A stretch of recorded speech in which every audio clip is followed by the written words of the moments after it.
Yo, who are we, chat? Sorry, my throat might be a bit rough. I've had food poisoning this weekend. Was certainly a weekend for me. Certainly, it's been a bit of a week overall, honestly. I don't know if you guys saw my tweets earlier in the week. I talked about it on Twitch the other day, but yeah, mum's stuff happened, which was not great, and then I got food poisoning yesterday.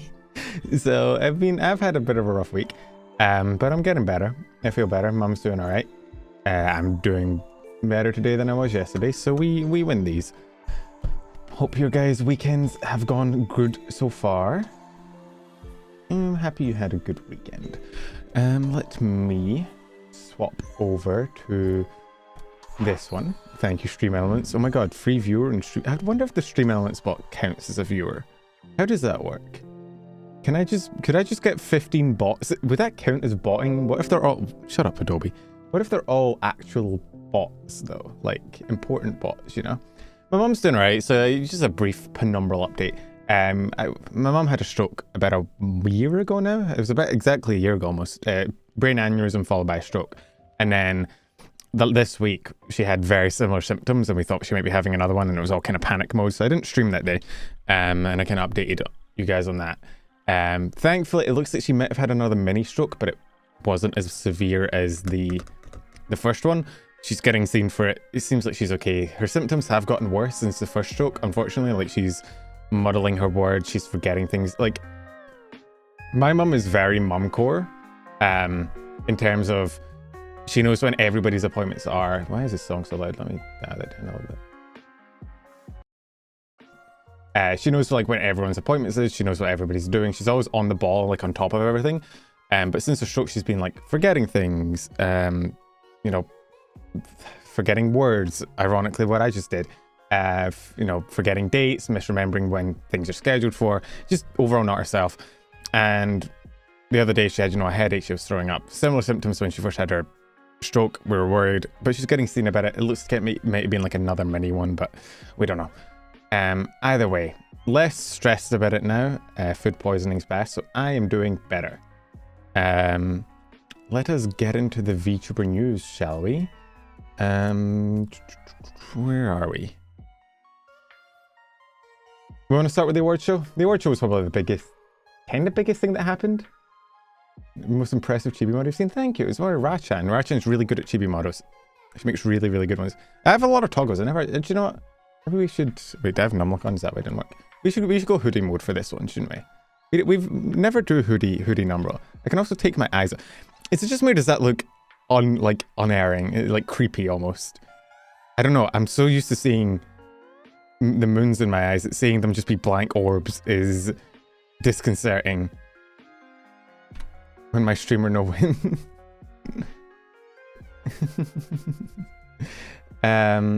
So let me, I'm not gonna, I won't be showing like footage from the show, but we could just go through the winners real quick. Hey Mercury, thank you for dropping by. Hey Omer, how you going? Let's see, let me pull up the award show results for us really quick, and we can have a look at that.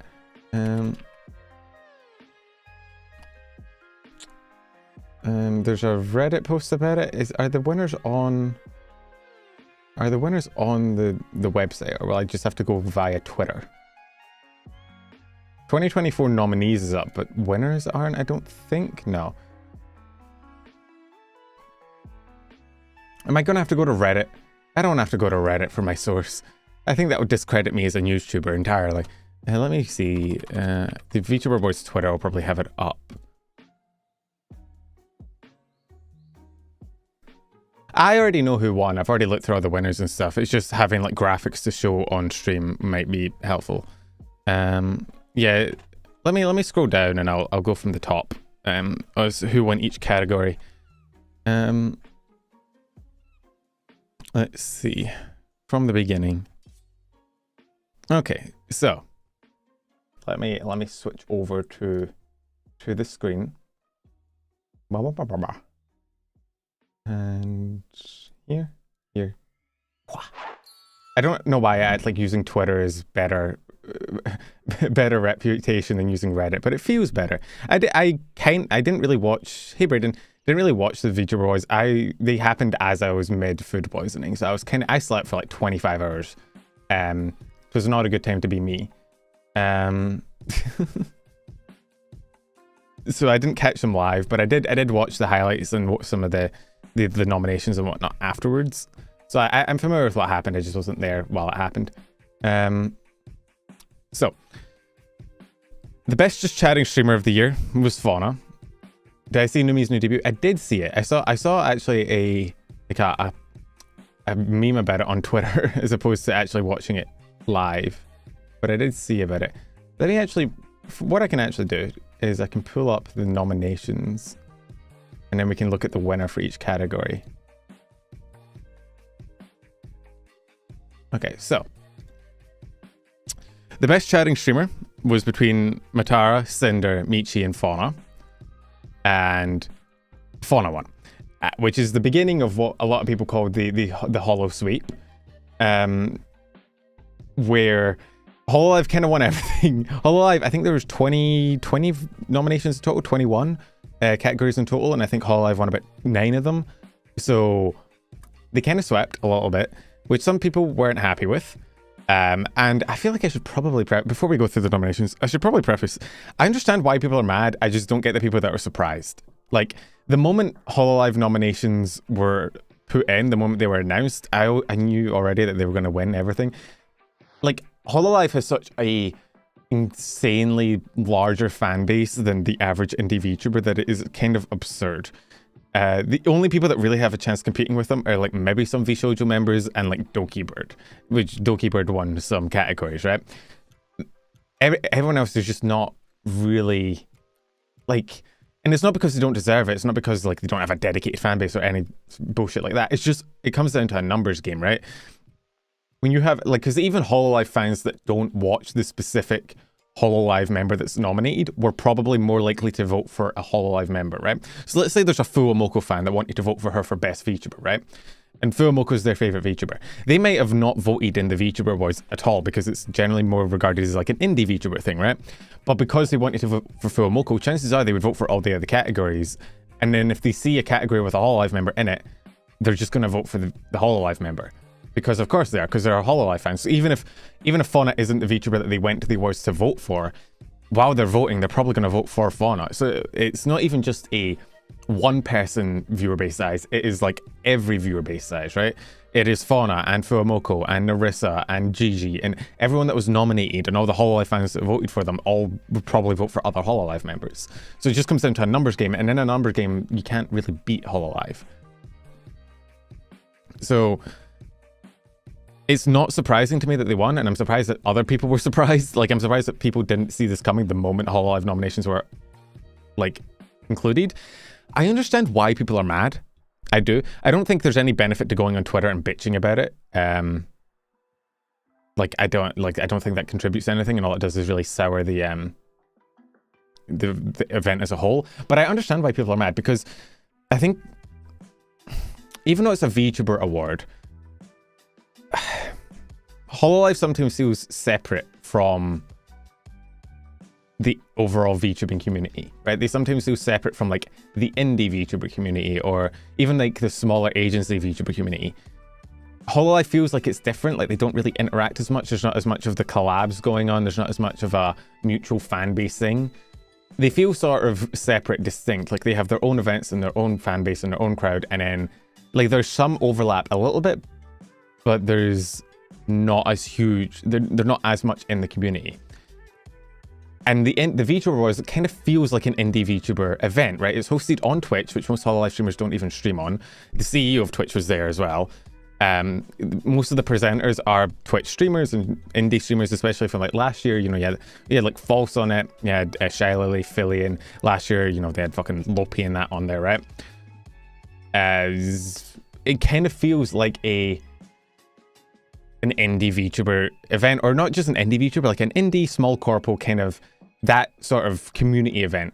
And it does kind of feel like hololive kind of came in and won it all when they're not super part of the community that they're winning the event from, if that makes sense. Even though they are technically VTubers and there's nothing against them being there, I can understand why people would be upset that like, hey, This is an event hosted on Twitch, mainly by Twitch streamers. It's, you know, FaZe Connect is presenting the Vtuber Org Award. It seems to be most of like an indie Vtuber, smaller corpo kind of event, and then hololive comes in and wins almost 50% of the awards for some categories that they really didn't deserve to win. For example, skipping ahead a little bit, Fauna won the ASMR Vtuber. Fauna didn't do much ASMR this year. Like if we go to Fauna's channel, and I get it's like she's graduating, people probably voted for her as like a farewell gift because she's graduating, blah, blah, blah, whatever. It's not her fault. Like it's not the hololive members' fault. They didn't ask to be nominated, really. They got nominated and their fan base won it for them. And it's, you can't really blame them for like wanting to win. Like, but for example, if we go to Fauna's channel right now and search up like ASMR, why does YouTube not have good searching utilities?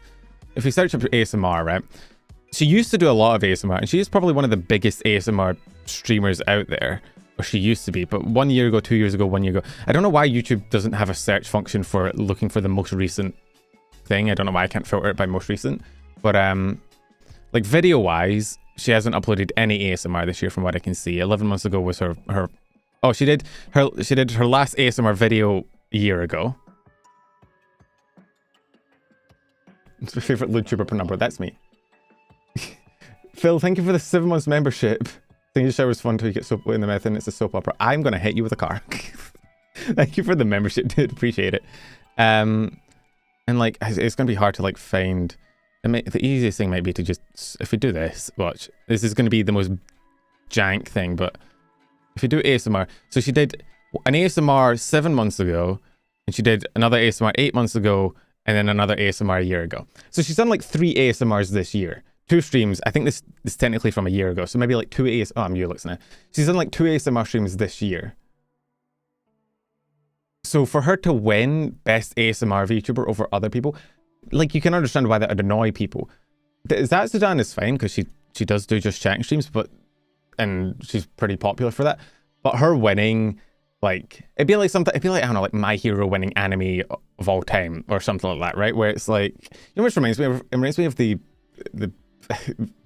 anime awards when Yuri on Ice swept it and people got mad.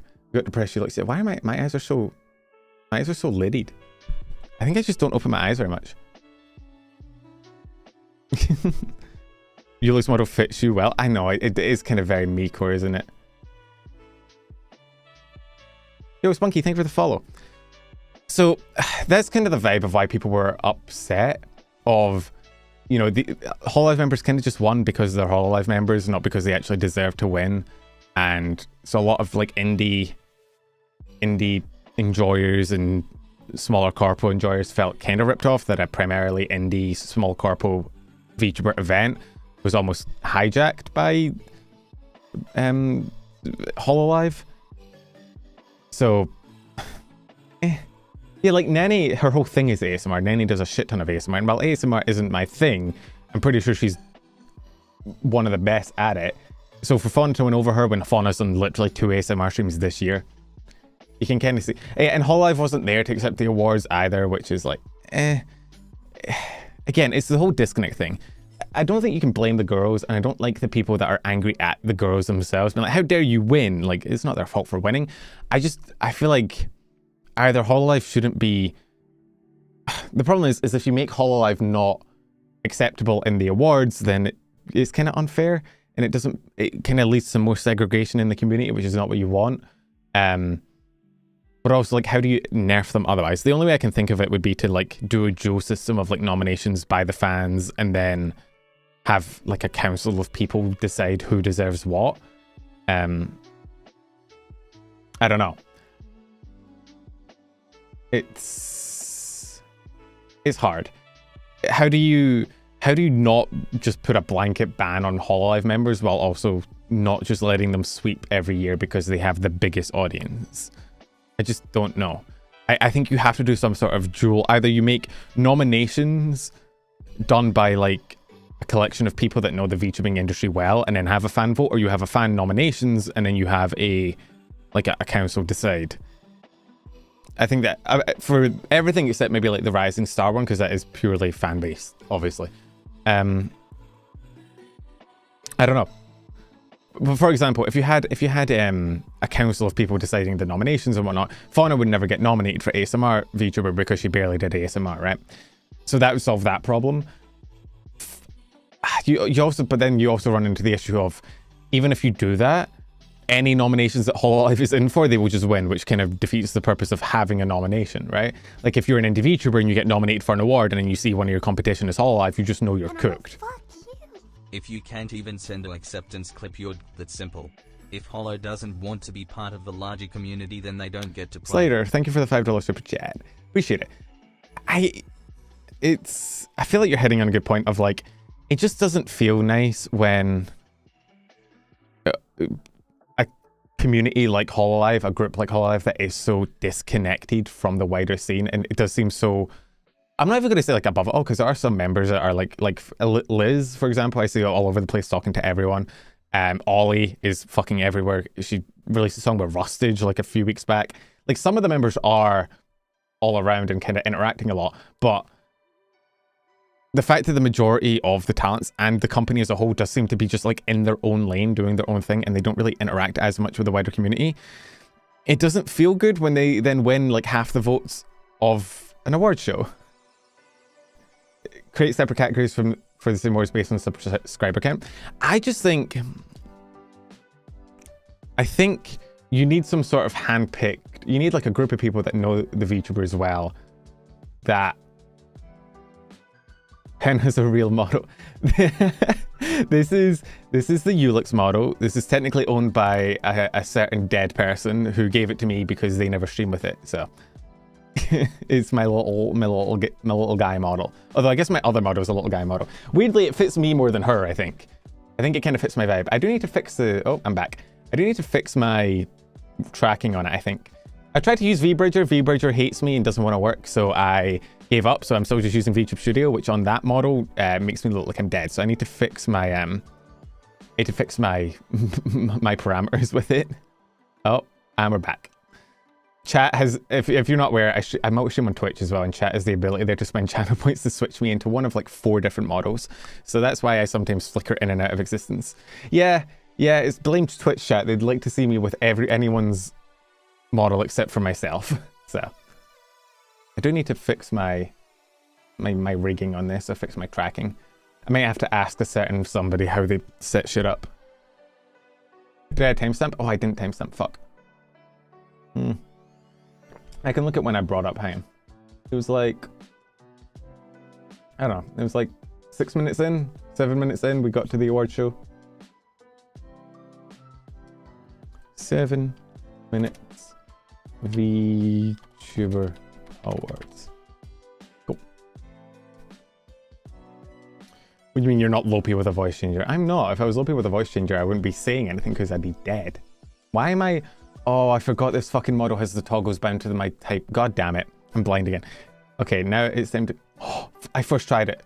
Wait, that may be why my eyes are dead. I think I might have accidentally activated like the lidded eye toggle, but I can't remember which one it is. Well, we're just in it now. I forget that she has her fucking key binds for models bound to the letters on the keyboard because she's a psychopath. So I type and then my model changes.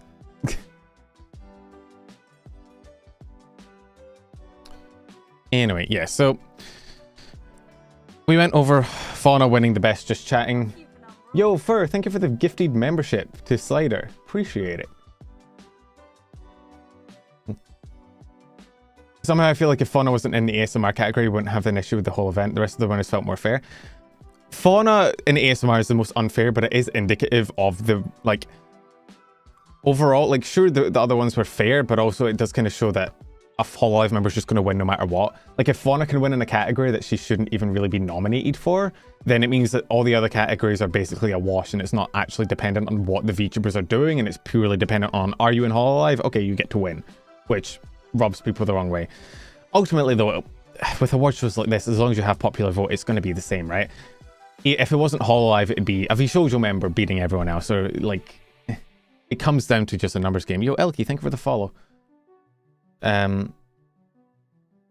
So, you know, art VTuber, we had Raura, Ina, Dia, and Fruit, which, by the way, having 2 hololive members nominated for art is also like, because there's a bunch of really cool like art streamers that do a lot of cool art, and having 2 from the same agency is kind of like, it goes in news. We're talking about the awards show. Maybe there's separate categories for Twitch, YouTube, although I guess you're right, vshojo just sleep. The problem with award shows like this is they always come down to a popular vote, and and with the VTubing community specifically, popular vote is very clear. Thank you for giving the shout out to Dio. Popular vote is always very clear from the beginning. You can just look at somebody's follower, subscriber, or view count, and you know who's got the bigger fan base. And then there's not really much else, so it kind of nullifies a lot of the awards. But hololive just as a whole feels unfair. Like in other categories, it feels like there's more room for like an upset, for like an indie VTuber to maybe beat a corpo VTuber if they really, really deserve the category. But hololive just has like 3 or 4 magnitudes higher levels of popularity that it's not really fair. Like there are holomems that average like 30k viewers, man. Which, like for context, even Ironmouse, who's like the top, like not even indie VTuber, she's from vshojo, but she's probably the top like in that sphere, right? Gets like 9k viewers, 10k, which is absurd. It's an insane amount of viewers, but like hololive just has, and they don't even just have it on their own, they have it between all their streamers that vote. I talked about this at the beginning, but every hololive fan is going to vote for the hololive member in each category. Fan nominated, board judged, or vice versa. I think you just need, you need a 2-step process, right? You either have the nominations be fan voted and then a board decides the final vote, or you have like a board of people decide the vote and then you do fan vote. Because then if hololive might still win, and you might still have that issue of people who are up against hololive might lose, but you won't get like 2 hololive members per category, right? Like you won't get hololive members voted for things that they don't really deserve to be nominated for. Even if it's not their Oshi, they just default. Well, that's what I said earlier, right? Is that hololive fans that only went to vote for Fuwamoko, right? Like they saw their Oshi was getting a nomination and so they went to vote. They'd have had to go through this whole thing. Like it's all together, right? And you scroll down, you see all the nominations. And while they're doing this, they're going to scroll down and they're going to see, you know, oh my god, Rara is nominated for Best Art VTuber. She got my vote. Fauna is in Best ASMR. I'll vote for her.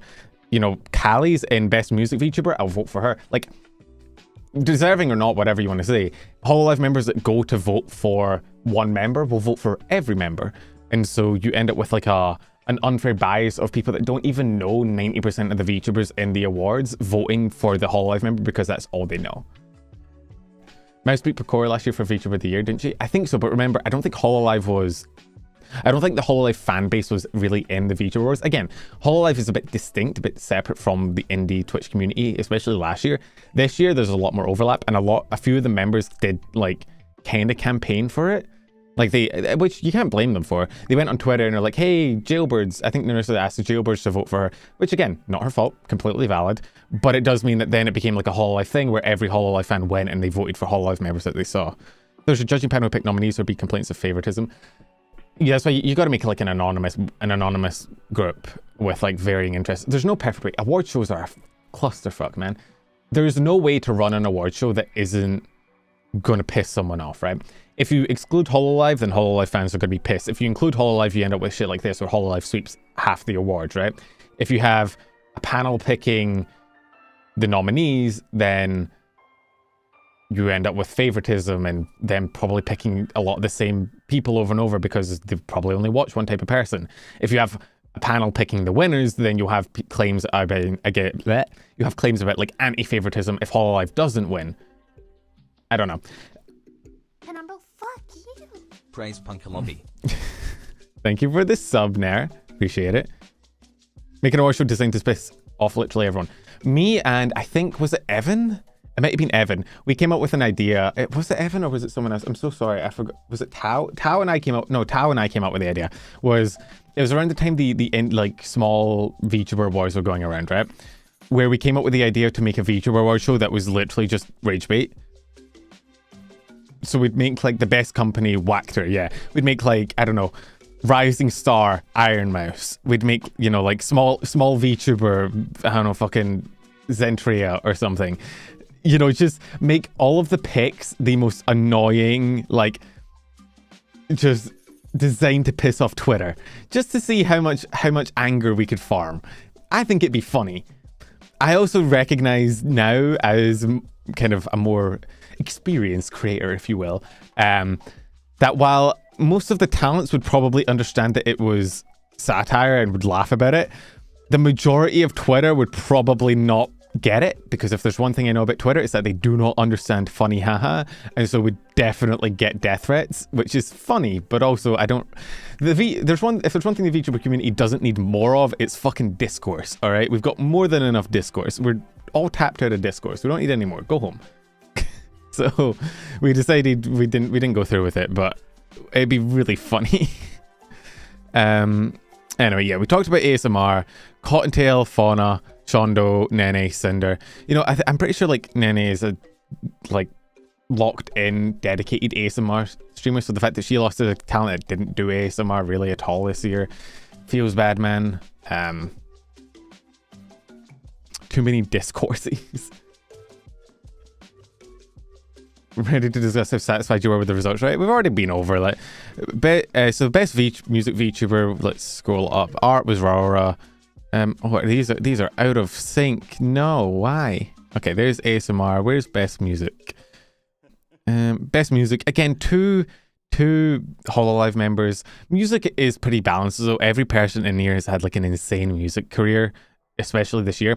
So you say winning, I actually don't have a problem with. I also don't have a problem with like Callie also being nominated. She also had an insane year this year.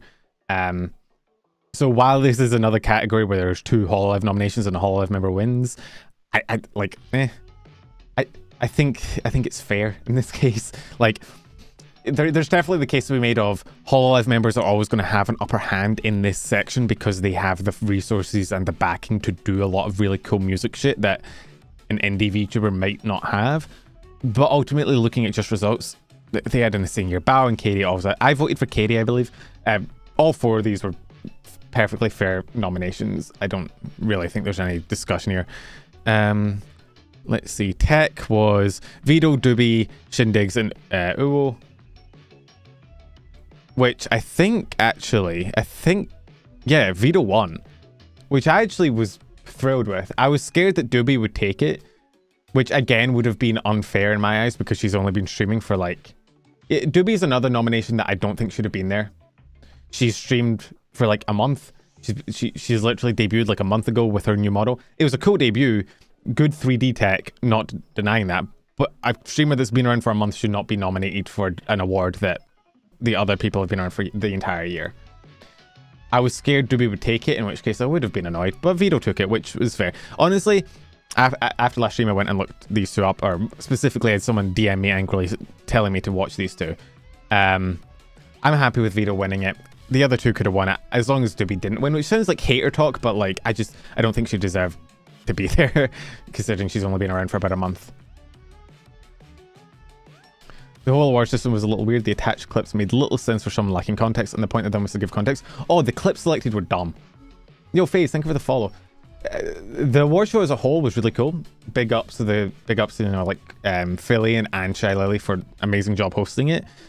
Next year, Doobie could take it, and I wouldn't be mad. But overall, like, the clips were weird. I don't know who selected the clips or why, but they didn't show what they were meant to show. Like, I remember I looked up for Shindigs, I looked up the clip for Shindigs, and it was just not a tech clip. It was like a in-joke hee-hee ha-ha clip, which, like, fine, but doesn't tell me anything about what they do for tech. The FPS token was her dying to a mine and Russ with no shooting in set. I don't know. I don't know who selected the clips, but they were not good picks. Honestly, if we were doing like council, like a board of people doing nominations, you could at least like mandate that the board that picks the nominations, when they put a nomination forward, they have to put it forward with a clip to back up they're putting it forward, because that way you would make sure that like everyone submitted has good evidence, and then you can together pick the best clip and then put it forward to the public, right? They have to submit a clip and also a speech. Or yeah, you could do that for the nominations. Like, once someone's nominated, you reach out to them and go, hey, send forward a clip. You got to pick your own clips for this part. That's interesting. And maybe it's only the Rising Star, because I can't imagine Doobie. I can't imagine, not Doobie, I can't imagine like the tech VTubers or Doki would have submitted those clips. I don't know. I also feel like you should have to at least send forward like an acceptance speech. especially if you're like, that was the one problem I had with the campaigning, like the hololive members that campaigned, is like, if you're gonna campaign, you could at least fucking show up for the award. And if it's outside your time zone, fine, but you could at least, like, when you know you're gonna win because you're fucking hololive, you could at least record an acceptance speech. We all worked with an editing team individually. That's strange then. Council's already on there, Fauna 1. When the only person not at the show won the award and then there was no acceptance speech. Yeah, again, it leads into that thing, which is, I think, behind a lot of the annoyance at hololive sweeping, is that hololive feels separate from the rest of the VTubing community. They feel distant. They feel like they're just not involved. And to campaign for an award, win the award, and then not show up for the award and not put forward an acceptance speech is not great. Like, again, it leads into that resentment that is kind of filling a lot of the discussion about the award show, which is that it feels like hololive showed up to an event meant for other smaller creators, really, or like the indie creator scene, won all the events, didn't really bother to send an acceptance speeches or show up, and then left. Filmoco are streaming their acceptance speech in 3 hours. Yeah, but they could have sent forward a clip for the event, right? Or been at the event, or I don't know. It just feels like if they were nominated and they didn't ask for it, and then they won and they didn't campaign for it. Look, I'm not gonna say that you are mandated to film an acceptance speech for something that you didn't even ask for or campaign for. But if you're gonna campaign for it, if you're gonna ask for votes, I feel like you should at least fucking show up. Yago was at the Game Awards. Yago's not at the Streamer Awards.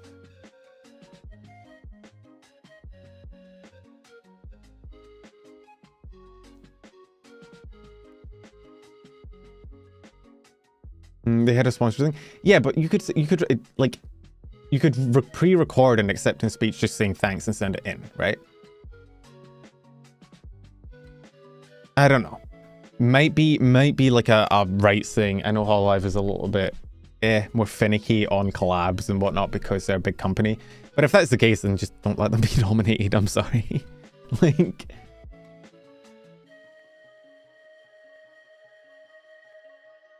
either way. That's Tech VTuber whose humor and wit leaves you in stitches. So this is Chibi, Gigi, Bao, Bibu, and Kenji. Gigi had her September stream, which might have been one of the funniest, most unhinged streams all year. I don't mind her winning this. She is hilarious. Again, I don't think you could really. I wouldn't be mad if any of these people won. I don't really watch Kenji that much, but apart from that, So it's another one. I mean, again, I don't think I scored past it yet. No. It's up here somewhere. But Gigi won. I believe. No, did she not? Oh no, Chibi won this one. Dang, I thought didn't Gigi win an award? Oh, she won the most chaotic. Right, shit. I don't. The fact that Chibi beat the two hololive VTubers might have worked against their might have worked against them this time. You might have split the hololive base in half. I don't have a problem. I wouldn't have actually had a problem if any of them won this one. They're all pretty fucking funny. Humor is subjective. I don't think you can say, no, this person isn't funny. It's Chibi winning is actually kind of cool. The fact that she beat two hololive VTubers is kind of incredible. But, you know, if Bibu or Gigi had one, I probably wouldn't have complained too much. They're both hilarious.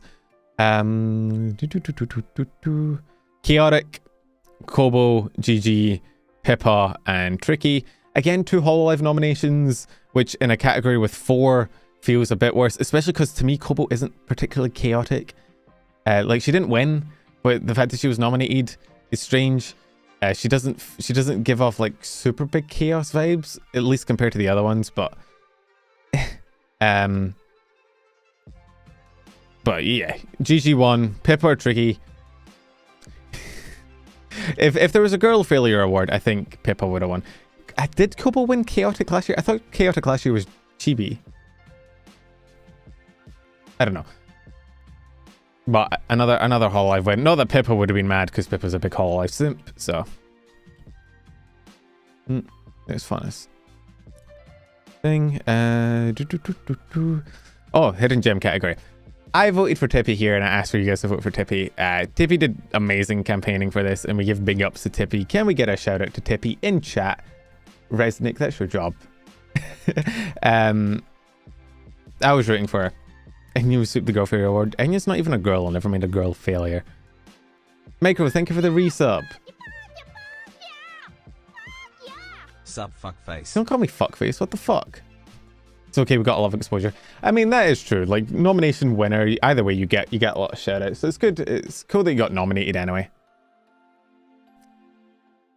The hidden gem category was also like, I don't know. Hidden gem category is to me the most interesting of them because it's actually a good opportunity to find new people and be like, hey, isn't this cool? In person with under 100. I wasn't sure, like, I did check the CCVs of some of the ones, but it was hard to tell because a lot of them shot up in CCV after the nomination. But yeah, let me see if I can find it.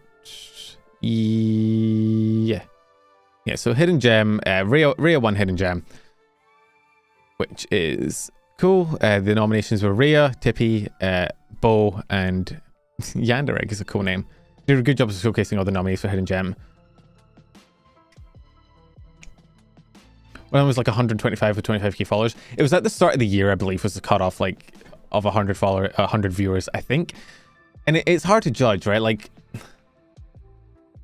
for example, like say I would never nominate myself for an award because, dear God, it sounds like a lot of stress.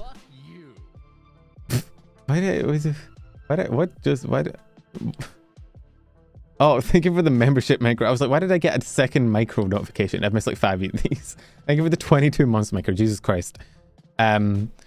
Like, say for example, I submitted myself for an award, which I wouldn't do, but if I did, if I submitted myself for a hidden gem, would I count? I average way less than 100 viewers on Twitch, but I average more than 100 viewers on YouTube. So like, would I count? I don't know. We got to do a campaign.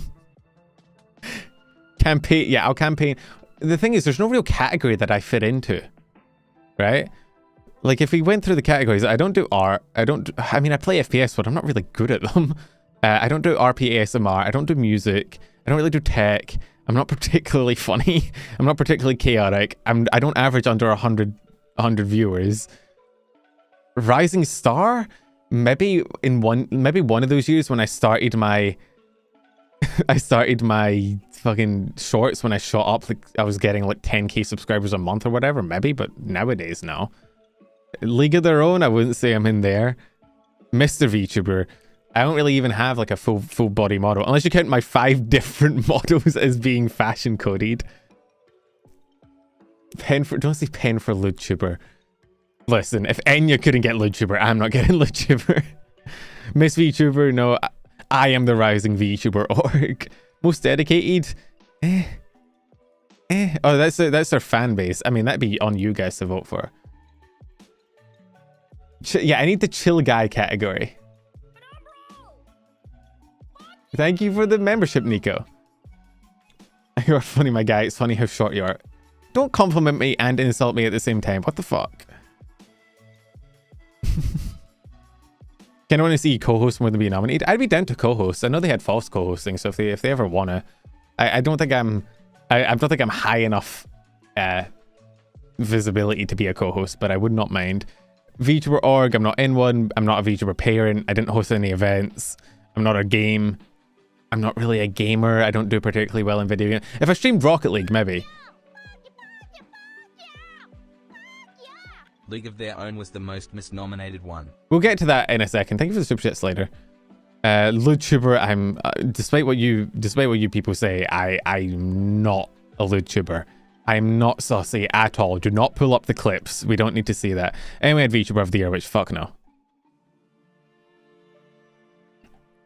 Best new VTuber category next year.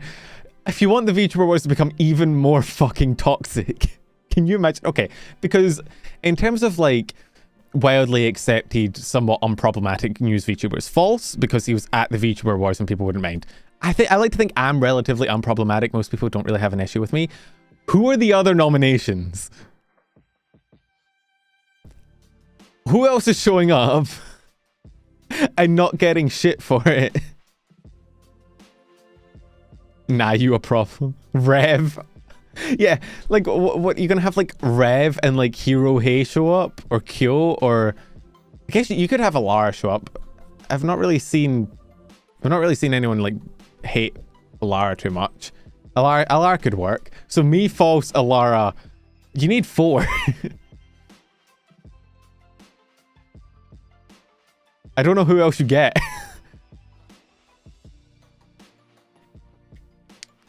If someone start a channel. Maybe if you squint, you could count Talado. Actually, no. Evan. Evan's a YouTuber. Invite Evan.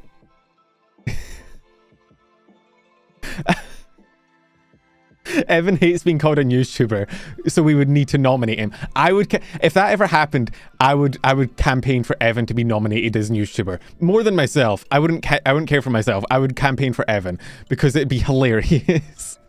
Because he is neither really a YouTuber and he hates being called a VTuber, and he hates the most being called a news VTuber. So him getting nominated would be hilarious.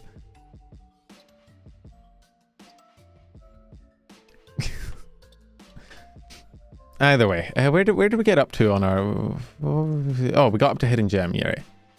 So, Hidden Gem, Rising Star was between Ariel, Yuki Noshita, Cerber, and Cha-Cha, your mum.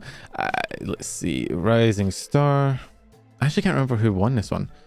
I thought it'd be Cha-Cha, but I don't think it was. You know, it was Ariel. I honestly thought Cha-Cha would win this one, because Cha-Cha has fucking exploded this year. Like, it makes sense. I think Ariel has done shit with hololive this year, if I remember correctly. So it makes sense she has like 47,000 Twitter followers. But I honestly thought Cha-Cha won this. Cha-Cha went from... I didn't know she existed. I'd never seen her before, to being fucking everywhere. On my Twitter, on my Twitch. Just all over the place. But honestly, I mean, can you really hate on anyone winning these? I think, unlike the, at least, you know, there's no hololive member here or whatever, so. Ariel clippers were on point this year. I think I have seen some clips of Ariel. Like, the name rang a bell to me and the model rang a bell to me, but she's not someone I've seen, like, much of stream-wise, but I can't hate it. Cha-Cha got Filian to call her mum at one stream. Do you know, for like a little bit, I thought that was legitimately her mum that Filian had got on stream, because I only saw like the YouTube shorts of it and the clips. I didn't see the full context. So I was like, man, Filian brought her mum on stream. And their sense of humor is similar enough that I was like, yeah, I could see it. But then no, Filian would never. I think it'd be funny. It's good content. Inviting your mum on stream is just peak content. Cha-Cha is actually a mum IRL. Yeah, no, I just thought she was Filian's mum IRL. There's no way she got her mum a full-ass model. It'd be really funny if she got her mum a model before she got herself one.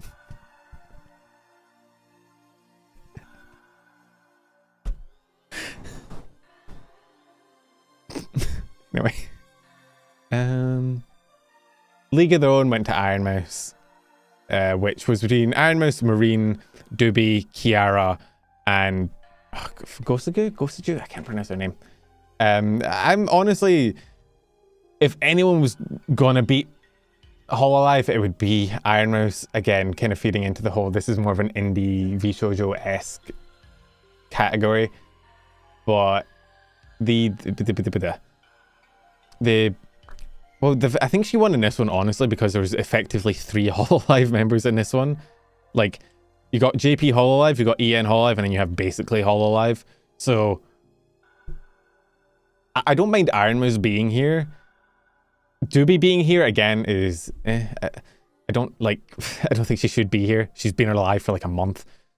It doesn't feel right that she should be in here. Iron Mouse should be because of the Donathon thing. Doobie should not be. Kiara and Marine, like, the problem is like, how do you compare hololive League of Their Own to like other people League of Their Own, right? Because what for, oh my god, why am I winking again? Because what for hololive is a League of Their Own is a lot of times just normal hololive live shit. If anything, I think Callie had a bigger year from hololive this year, from what I remember. None of them should be in League of Their Own. I'd argue Iron Mouse should be. I think Iron Mouse did a lot this year that was pretty impressive. Like, with the subathon, donating money to charity, all that stuff. I think she would deserve a nomination. But Marine and Kiara and Doobie, I feel like don't fit for this category, and I feel like it should maybe go to, I don't know, like, who would you nominate for Year of the Dawn? Who has had, like, the fact that Dokibird isn't here?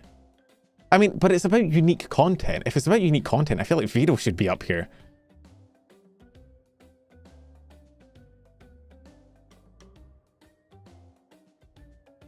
I don't know, it is hard. Like, maybe Mint for having like a big 3D concert.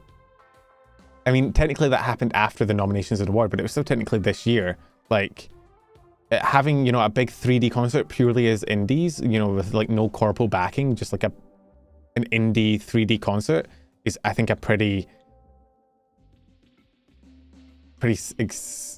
impressive feat. Doobie for next year's League of Their Own would make sense. Doki, I think, Doki or Mint, probably Mint, would make sense for this year's League of Their Own.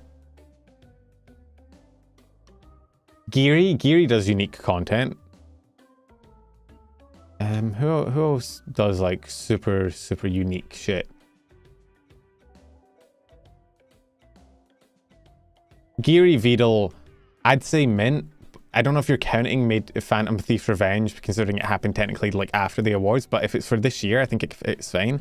So my nominations are all being Mint, Vidal, I literally just said their name, what the fuck? Mint, Vidal, and Giri.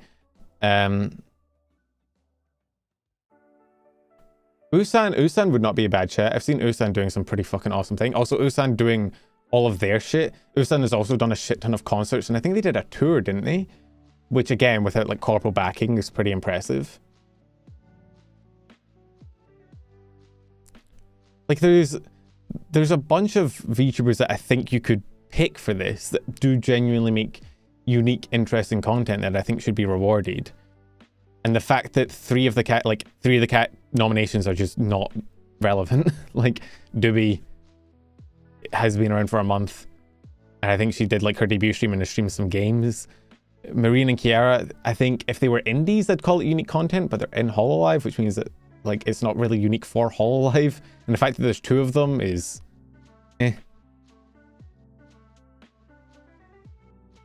Giri broke up on a ton of different content possibilities for VTubers. Giri was the first VTuber I see to use like a hand cam combined with her model like together.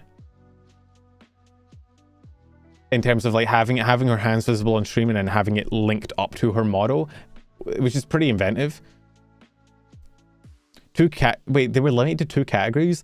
I mean, and that's another one that I think is a bit Maybe next year they should limit the nominations to per agency.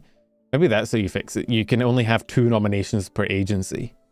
And that way, the only nominations that really should go through are the ones that are actually deserving, that the majority of the fan base got behind.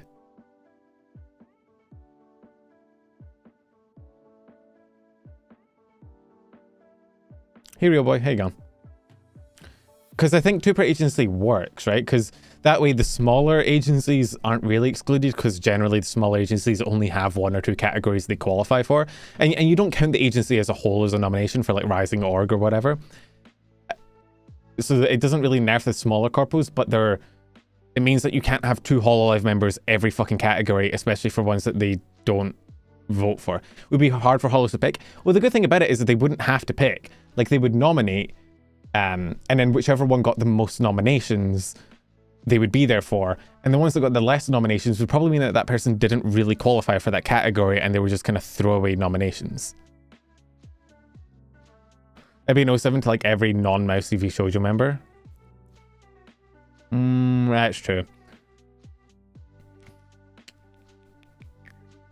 Yeah, fuck. That is true. But I think it'd overall be a better system than the current one. It might not be perfect, but okay, it's gonna sound brutal. I'd rather it be less fair to existing big corpo vshojo than be fair to them and to big corporate hololive, but still brutally unfair to indie VTubers and smaller agencies. Like, because a big thing about this, so people say award shows don't matter, right? People say award shows, oh, why do we care about award shows? They're not important. But for indies and stuff, like, these can be big ways to get their name out there, right? Like, they can be very big advertisement to break out and you know, get more viewership. So I'd argue that nominations and fuck you. Yo, Lordrog, thank you for the 100 bits. Well, gonna watch the rest later, Fenumbral. I'll catch you later, Lordrog. Thank you for switching me into the goth model before you left. The argument against that is that this isn't a small Vtuber Awards. True, but I'd also, I don't know, it's, I guess you just always want to root for an underdog, right? Like, yeah, Fufu blew the fuck up after her Hidden Gem nomination and her Hidden Gem win, right? So for indie VTubers that maybe don't have an agency to promote them, or maybe don't have a ton of ways of breaking outside of their sphere, I think it can be pretty important, and it sucks that a lot of time they end up going against hololive and not winning. But how do you get big sponsors, big views? Well, you still have vshojo, you still have hololive. You just wouldn't have them in every category. You know? Maybe you fucking just count Iron Mouse as an exception because she's like unfairly big compared to the rest of her corpo. But I do think I'd rather have a limit on the hololive nominations than have it be fair to vshojo but unfair to every other agency and VTuber out there. I don't know. Again, like I said earlier, you're never going to design a award show that is pleasing to everybody. There's always going to be a fan base, a person, a group that is unhappy with the way that you're doing it. The only reason for the VTAs is because Streamer Awards ignore VTubers, so having the VTAs just being hollow soup is going to make people walk away from it and make the indie VTA that's even less good.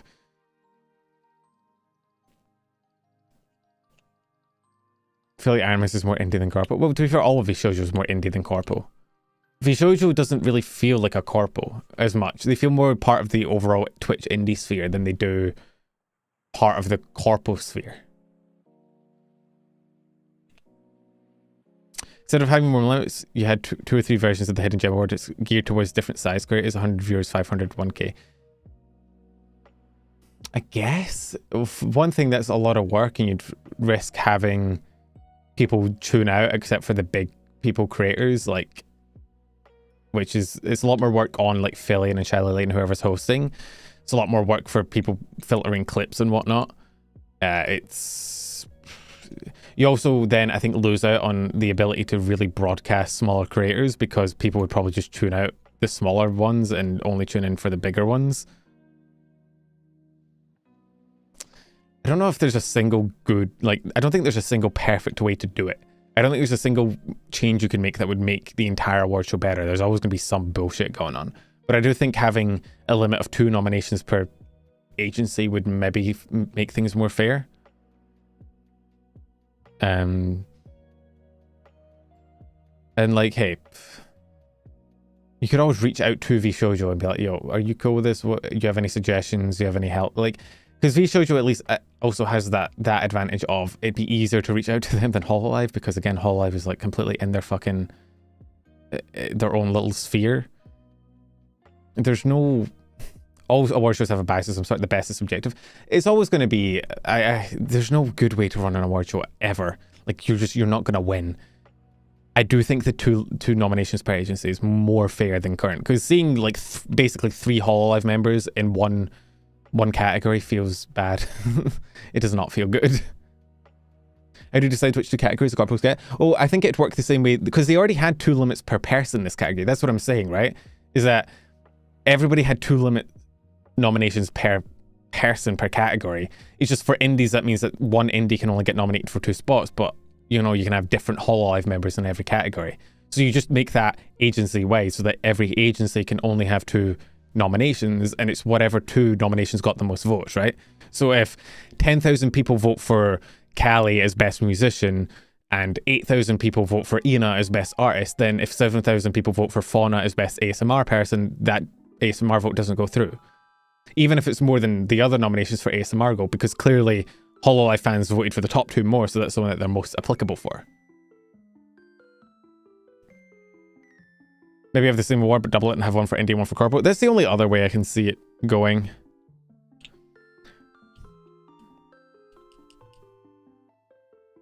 I think, well, first of all, I think there should definitely be a 1 agency limit per, one per agency per category. You should not have 2 of the same agency voted for the same category.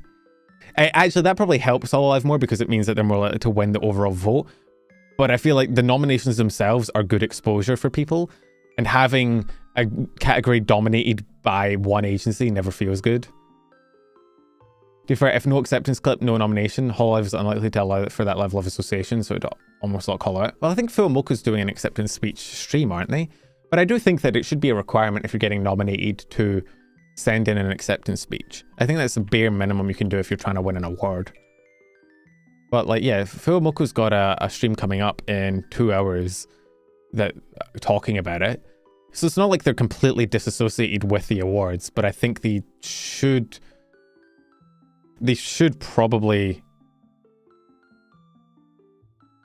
send in an acceptance speech. Indie Core Wars versus Corporate Award does also massively nerf the ability for smaller corpos. That is true. You end up with like smaller corpos not having a shot, but again, there's no perfect solution. You're never gonna win. Talked about League of Their Own. Mr. VTuber was actually probably one of the better. I think Mr. VTuber was probably one of the better categories. Because it wasn't really well explained, but I think it was basically like fashion sense, or like basically like model design, shit like that. And honestly, all the nominations I think were peak, and the winner was Joel, which one is I think funny that the Mr. VTuber went to the guy with a feminine model. I think that's pretty peak.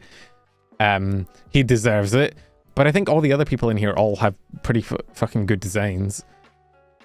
Honestly, also, I think it's a good indication of like the HoloStars versus HoloLive fucking fan base split. Like, no shot. I'm pretty sure I voted for Joel. I'm happy he won. He definitely deserved to win it. Gavis, I think, could have also won it because Gavis's model is peak. The fact that he didn't, I think, showcases that like there's a huge split in terms of HoloLive versus HoloStars fan base, which is kind of absurd. That Gavis didn't win in the would Gavis be an exception for the 2 per corpo rule? I think you'd have to have HoloStars and HoloLive be different agencies for that rule. It's only fair because the HoloStars has nowhere near the level of pool or fan base as HoloLive. HoloStars do not get very much support. Yeah, they don't.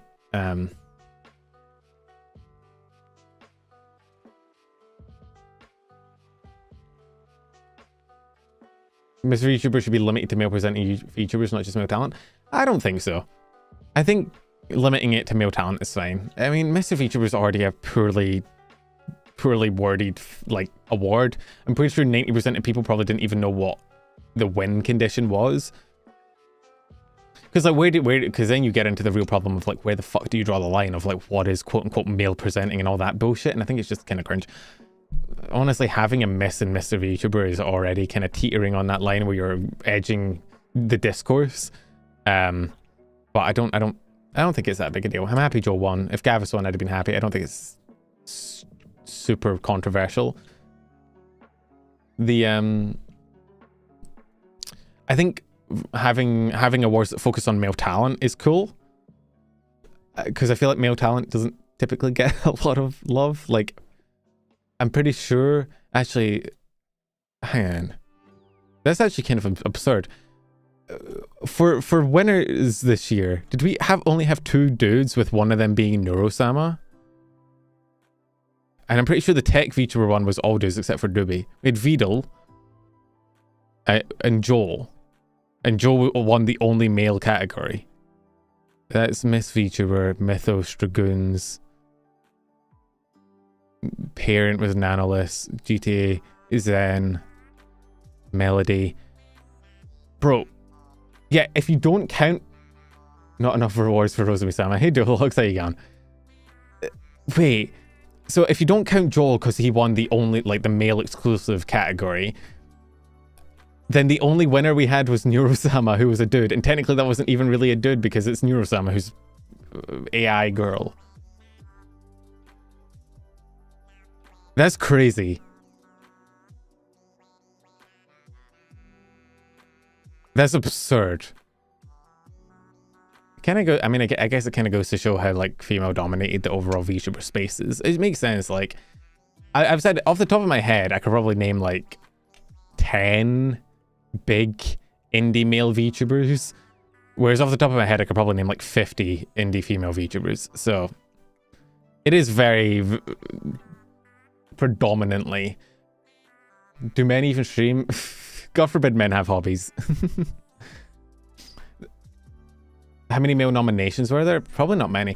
Again, the issue is that when with this appealing to the wider VTuber fan base, like there is a male VTuber fan base. It's just they're generally pretty, not isolated, but they generally only follow those male VTubers. They're pretty insular. They're pretty big on their own, but among the wider VTuber fan base, there's not a whole ton of them. So I think you'd struggle to like... This award show appealed to the wider VTuber fan base, which is generally, you know, male fan focused. So, besides Holostars and a few Nijisanji male VTubers, barely there. I mean, you have Joel. Joel's pretty big. I say Cabal is pretty big. Shoto does pretty well for himself. Phoenix has been doing pretty well. Kenji does amazing. Merryweather. You have Aethel, who's kind of affiliated with vshojo. You've got Sayu. You've got... That's 9. I said I could name 10. I can definitely name a 10th. Give me a second. And Booby? Does Booby count? Booby very rarely streams. Mary's in an agency. Yeah, but Mary got his success before his agencies. Oh, Taka. Yeah, Taka works as well. Yeah, but Mary got his success as like an indie and then started an agency. Heavenly, I sometimes don't think of Heavenly as a VTuber, but yeah. He is, but he doesn't trigger in my head. False. Like, there's a few random, but then if you were to name, you know, indie female streamers that are... Is Mary part of his own agency? Yeah, Mary has his own agency. What is it? It's, it begins with an A. Doesn't it? Fuck, what? Oh my god, why can I not remember his agency name? Asterline, that's the one, thank you. Yeah, he's in that. So.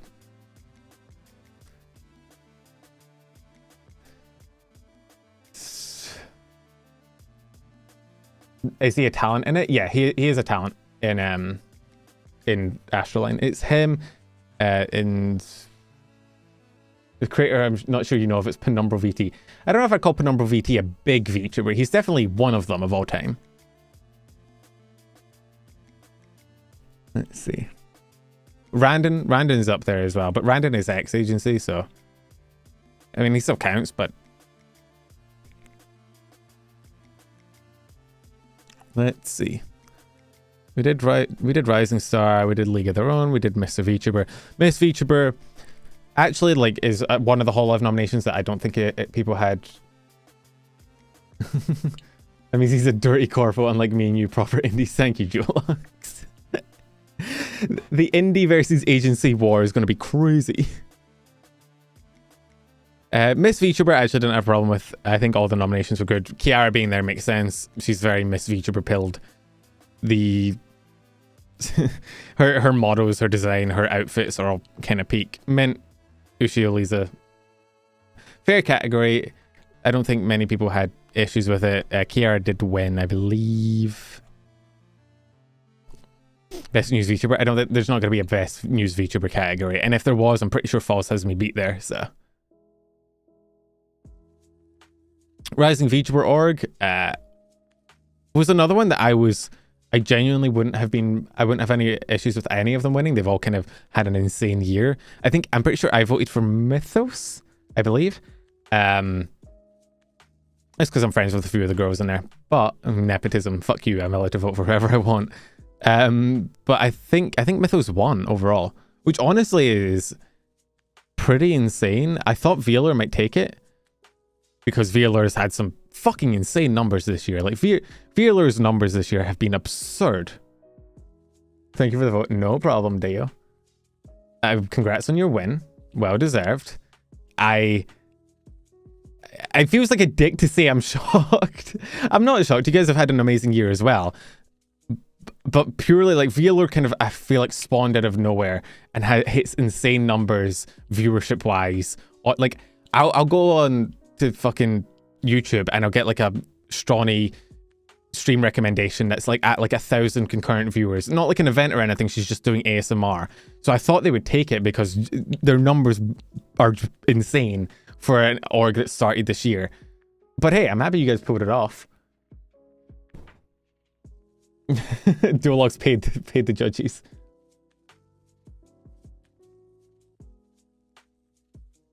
It's cool to see. I'm happy for you guys. I'm glad you pulled it off. It's another category. I genuinely wouldn't have been mad if anyone won. All of the orgs here are pretty cool. I was rooting for Mythos. Veeler would have probably been my second pick. V4 and Vtuber are also great. But Vtuber, I mean, hasn't Vtuber been around for a while? Like they were already pretty big. Did they didn't form this year, did they?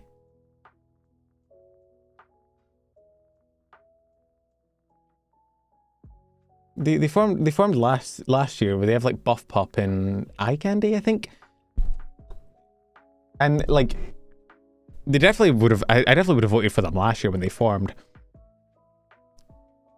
But this year, I mean, they're big, they're huge. I just don't know if they've exploded as much as like VL or Vtuber or V4. Even V4, I believe, is more than it is. When did V4 form? Was V4 the beginning of this year or the end of last year? Or I feel like V4 is more than a year old.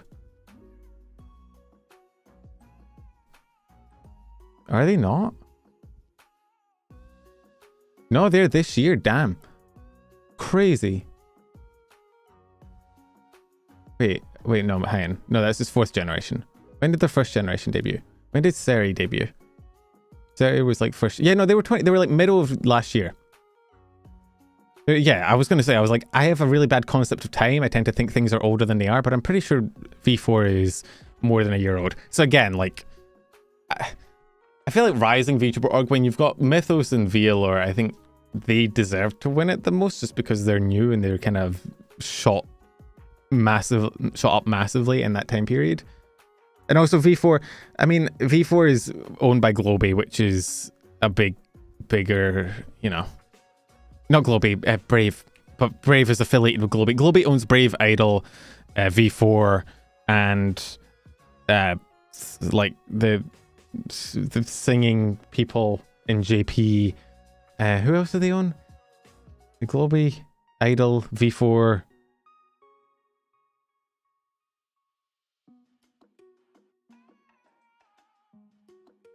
Vispo, that's the one. Globy owns Brave. One way or the other. Gemma Dr. Nova is where it feels like V4 really blew up. I think they started promoting it way harder. Like, I think they started running ads and stuff, which... Okay. I need to be careful here.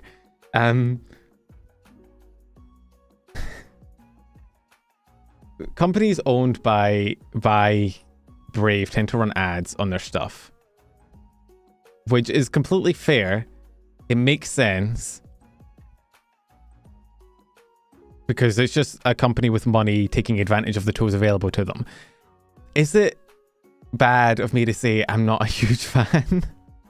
Like, advertisement has been around for the longest times.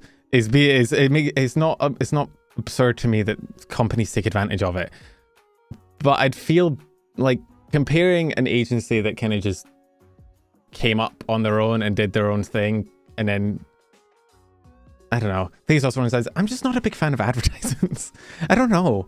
I know it's probably an unfair bias of mine. Like, it's not their fault. They work. They do well.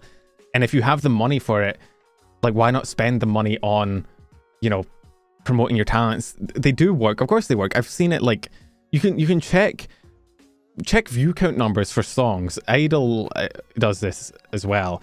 They'll run advertisements on songs of their talents. They'll run advertisements on debuts of their talents. It gives them insane numbers, right? YouTube ads works. There's a reason why they work. There's a reason why companies do them. They'd be crazy if they had the resources to not do them. It's not really that different from putting money into like a model or, I don't know, like a debut lore video or something where you're trying to get in attention. I think I just have a really unfair bias against them where it feels, I don't know. I think I'm very much of the mentality I don't like money winning. I don't like money being a win button, even though it always is in every industry. Like, if you have money, you can succeed. That's just how it fucking works, right? I don't think it's fair to judge individual corpos for doing the thing that works. I just personally don't like it. I don't enjoy the fact that the win strategy for a VTuber agency is, oh, you just have money and then pour those money into advertisements and then you get viewers. I don't like it. It's nobody's fault, really. It's just capitalism, but Sponsored watch-alongs are money too, but it feels less so, I guess. I think the sponsored watch-alongs feel less so because it's paying money to other VTubers, so the money stays within house. It's like sponsoring other creators, and it's done by creators who are watching your content, therefore it feels less corporal, but it is still objectively the same thing. It's, I don't know.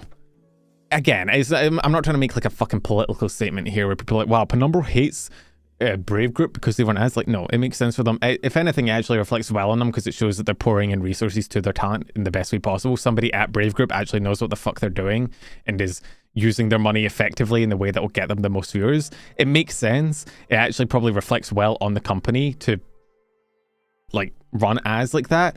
It's just personally, it gives me a bit of an ick. That's about all I can say.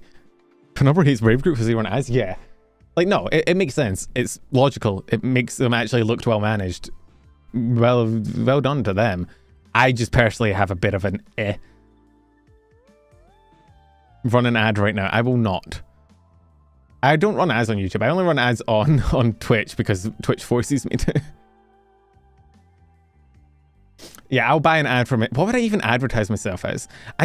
Honestly, my shorts are all the advertisement I need. I get, like, what would I advertise? Would I advertise my own shorts on my own shorts? Like,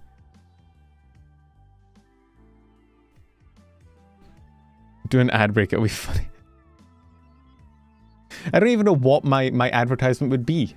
I guess could I run a short as an ad? Is that an option I have?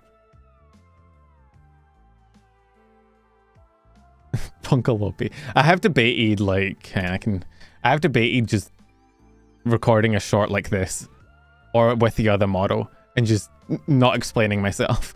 Like recording a very her core short, you know, where she like talks really fast with all the editing and stuff, but just in my voice and watch people be very confused. I think it'd be funny. Oh my god, Punkalope shorts are back.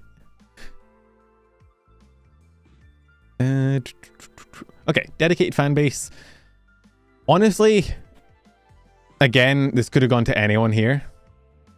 I wouldn't have minded. I thought Jailbirds might have had it, but it makes sense that, like, I feel like Dragoons should have won it, and I'm glad that they did.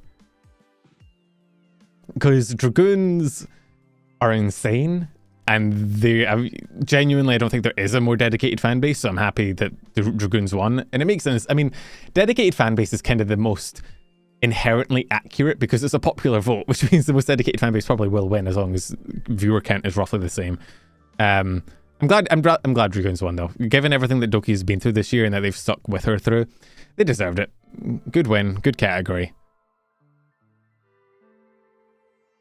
I'm glad Dragoons won, but as a Jailbird, I'm so sad. I don't know. I don't think there's anyone that would have won that category that would have felt bad, but I'm personally glad Dragoons won. When I saw that we Dragoons won when checking phone after the concert streaming. Oh yeah, because the Dokibird Mint concert happened this week as well. Let's see, who else? Parent of the Year. This is also one that is, I think this is probably the hardest one for the average viewer to really vote on, because like I recognize most of these people because I've done news, I talk to VTubers, I know who like the big riggers and artists and whatnot are. But I feel like for the average VTuber viewer, they probably don't know too much about the creators of VTuber models, the artists and stuff. But Nanolus won. So I thought it was between Nanolus and Twin. I thought Dia might take it because Dia is a VTuber on her own as well. Like she's her own VTuber. I don't know if Nano and Twin are as well. But I thought it'd probably be between Nanolus and Twin Tails, and Nanolus did take it. So piss off.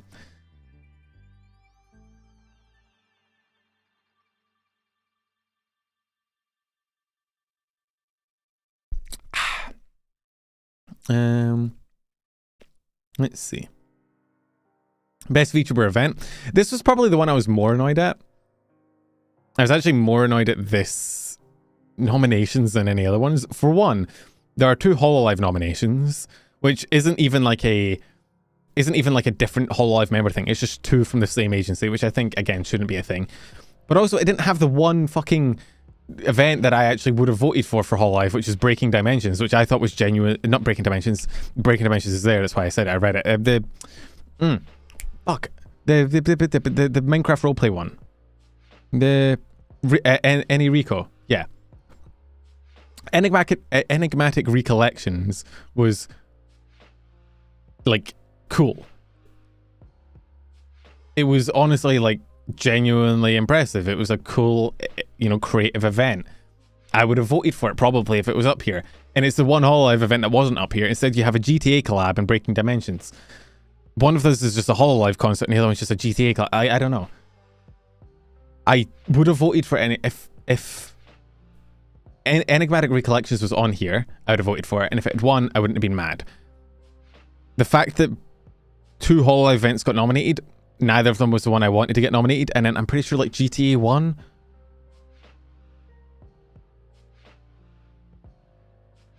Oh my god. Vtuber was good. It was a cool event. And the Iron Man Subathon was also good. Either of them winning would have been cool. I'd have voted for either of them over the fucking hololive events. I would have voted for Enrico, but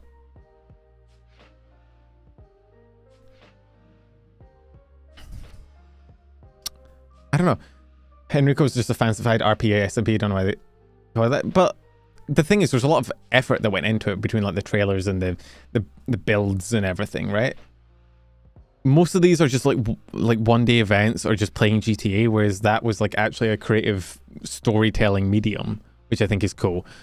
And instead, hololive GTA won, which wasn't even the best hololive event, but hey, I don't know. That annoyed me. That should not have won. Oh, where is it? Yeah, hololive GTA. Oh, so yeah, I mean, Enrico leads into the future of Enrico, which is a big event. I don't know.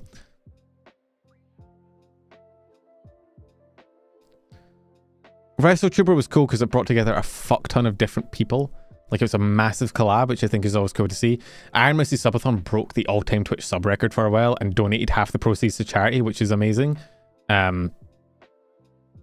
These 2 events, I don't know. Stream game of the year. This is not really VTuber created, it's just stream games. I would have probably voted for Lethal Company. I'm pretty sure Lethal Company won. Yeah. I would have voted for Lethal Company. I haven't played Liar's Bar, Elden Ring. I'd have probably voted for Lethal Company just because it's the most streamer game in terms of making content. Elden Ring is just a good game, but it came out last year. Buckshot Roulette only got multiplayer added like a month ago or something, so it wasn't really a streamer game until then. Liar's Bar, I've heard is good. I've seen good things. I haven't played it.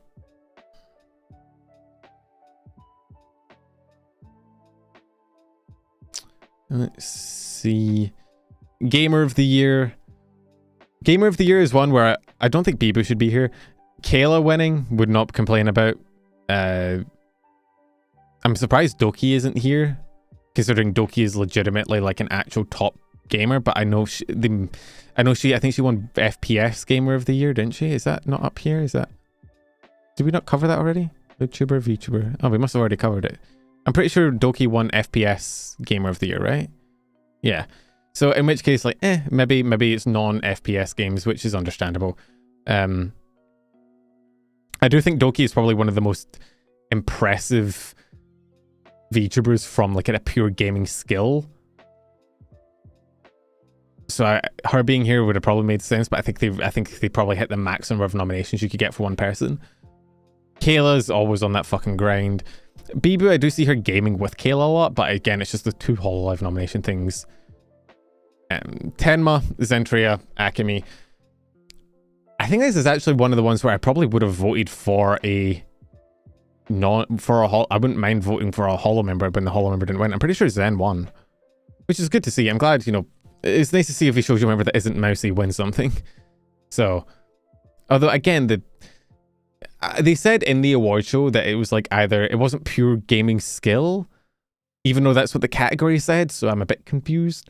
Like in the presentation, they were like either the VTuber that is the best at video games or the VTuber that makes you laugh the most while playing video games, which is like, okay, is it based on skill or not? But either way. So sorry about how dirty they did her with that original nomination clip. Oh, the nomination clip for Zen was bad. It did not show gaming skill at all. But that was kind of a theme with the award show as a whole, is that the clips shown for the nomination were not good. Why am I broken? Oh, whatever. Guys, tragedy has struck. Chat, it's Jover.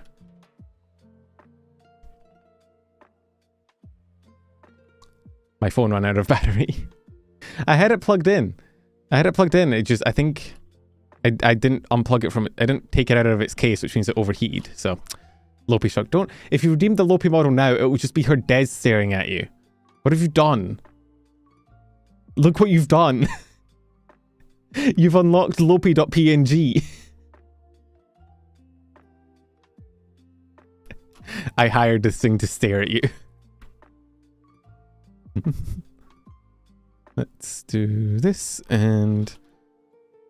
Okay. I don't actually know if my phone will charge faster than it will decrease in battery, but we'll see.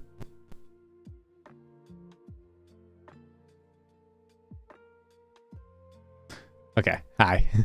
We're back. Bro, I got a notification of a transaction coming off my card. What? Oh, wait, no, I did spend that. Okay. I forgot about spending my own money. I bought food the other day and I just got a notification now like, hey, this was spent on your card. And I was like, what? I've not been anywhere today. No, it was some like 2 days ago. I think actually that was a notification for the food that I bought that made me sick. So that, thank you banking app for reminding me of my terrible purchases. Every time someone redeems the Lopi model, pen has to be £5 to Lopi. If that was the case, I'd make you guys pay £5 to redeem the Lopi model. I would not be eating that cost.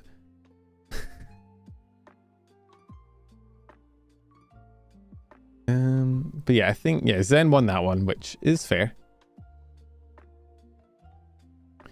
Can Albert eat so frequently his credit card company flagged a food purchase as suspicious? That is worrying. I don't eat a lot, to be fair. I'm not a very big eater.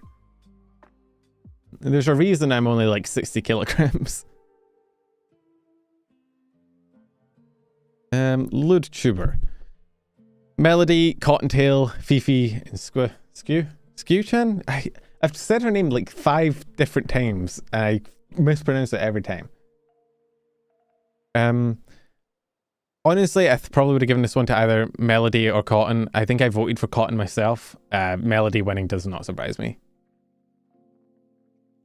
Penumbra was Ludtuber of the Year. That's not true, objectively. Well, isn't Skew... I've seen like some of her clips pop up. But most of those clips were with her just IRL streams, as opposed to actual, like, being a Ludtuber, but I don't know.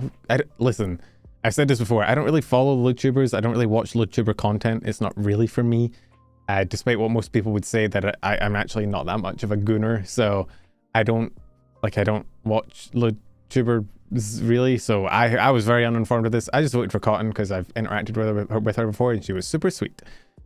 So the one category hololive will never win, at least.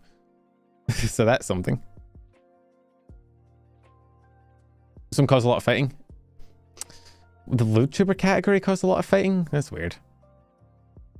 I'm not surprised Melody won. I'd have been happy if Cotton won either as well, but again, I'm not super... I was surprised none of the Velo girls were nominated. I expected at least one. That is true. I'd expect Shawnee to be nominated, considering how big she was this year, but... Again, I don't... It might be, it might be based on streams on that website, and I don't fucking know. You see the last, but Marina or Narissa, they don't qualify as LudTubers. LudTubers aren't just people that do sus shit. They're like, you have to, I think at least, you have to actively stream Lud content, I think. So it's sponsored by Fansly.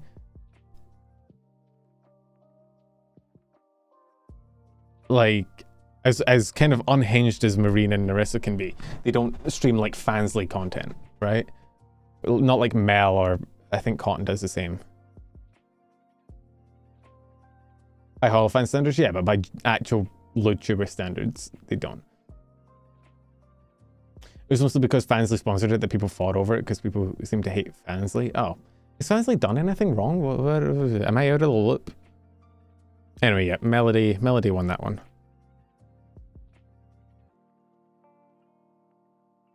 And VTuber of the Year. Fuck you. Guna Discourse. Rayman, thank you for the super chat. Mark, exclamation mark. Double exclamation mark. Gunnar Discourse, my beloved. Thank you for the super chat, Raymond. Appreciate it. There's a number of nominations, wasn't it? So who had the biggest fan base? Pretty much, yeah.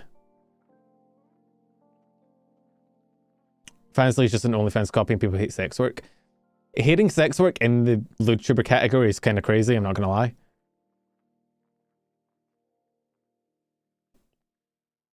Hololive will never do that. Is there Idol Corp? Yeah, no, there's never going to be a LudTuber Hololive member. Like, again, it's the one category they'll never win.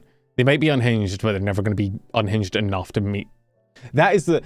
Dude, that's how you make Twitter pissed off. That's why I didn't rally behind the whole, like, Enya for LudTuber of the Year thing, which people were memeing about in my chat, because I knew if the meme joke got big enough and people actually voted her as in a nomination, the shit show that would resonate from that would be, like, monumental. Can you imagine if Marine got nominated for LudTuber of the Year? Heads would have fucking rolled. People would, like, the discourse would be 10 times worse than it is already. So, be glad that didn't happen. But yeah, Fuamoko, Iron Mouse, Vito, Dokibird, or Sikino. I think I voted for Dokibird personally, because she's had an insane year. And Fuamoko won. Did Fuamoko deserve to win over Dokibird? I don't really think so. Were they always going to win? Probably. Hololive. You effectively got like 2 Hololive members together.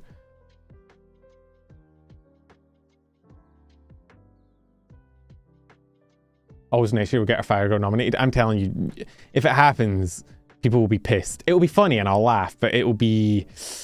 Oof. Would she have to record an acceptance speech for it though? Wait. Actually, never mind, I'm behind the meme again.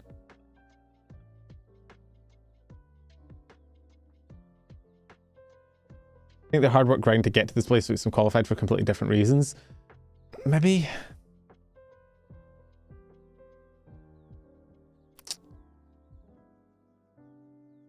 I don't know. I think it's hard for me to vote over any, like, vote for the over Dokibird, considering the year Dokibird's had.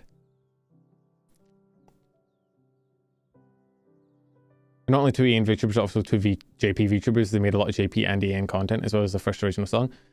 I guess for me it's just hard to vote over like Vidal I maybe wouldn't vote for this. Mousy is up there mainly just because, like, you know, being the most sub 2 person on Twitch is huge. Donating all that money to charity is massive. Becoming, like, Iron Mouse has really, like, breached into the mainstream and, like, helped VTubing become more normalized by collabing with a lot of big creators. You know, she brought a lot of discourse with her, so because of it becoming mainstream, but she's also, I think, helped bridge that gap a lot. Dokibird has had an insane year, especially with all the shit she went through at the beginning of it. I think it's insane how well she's bounced back.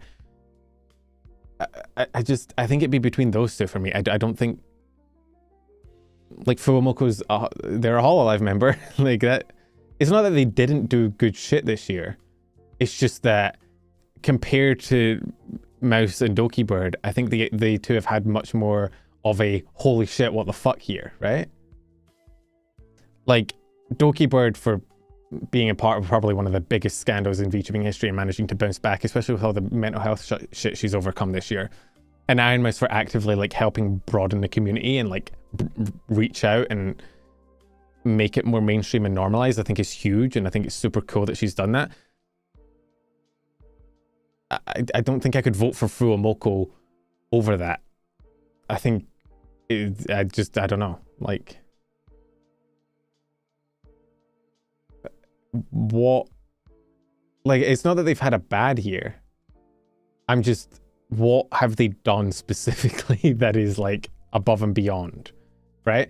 Like, what have they done this year specifically that makes you go, okay, holy shit, you know, they cooked. Holy shit, they did this. Oh, you know, this broadened VTubing's horizons. This made them stand out. I mean, the duo act is cool, having two VTubers. They're wholesome. I'm not saying they're bad people. I'm not saying that they don't deserve to be nominated. I just wouldn't have voted for them. But Fumoko's cute. That's true. Never mind. I take back all my criticisms. They're cute. Bow bow. They've really exploded in clips this year. I think that might be it. But if it's purely from a popularity thing, I don't know. I feel like there's other VTubers that are... I mean, is it just most popular? I don't know. If you're just going off most popularity, though, then Iron Mouse becoming the most sub to Twitch streamer ever, I think, would qualify. It's a popularity contest and they have cross-cultural appeal. That's probably it. I don't know. Talk about the award like that, it sounds like League of Their Own to me. What is the difference between VTuber of the Year and League of Their Own? I don't know.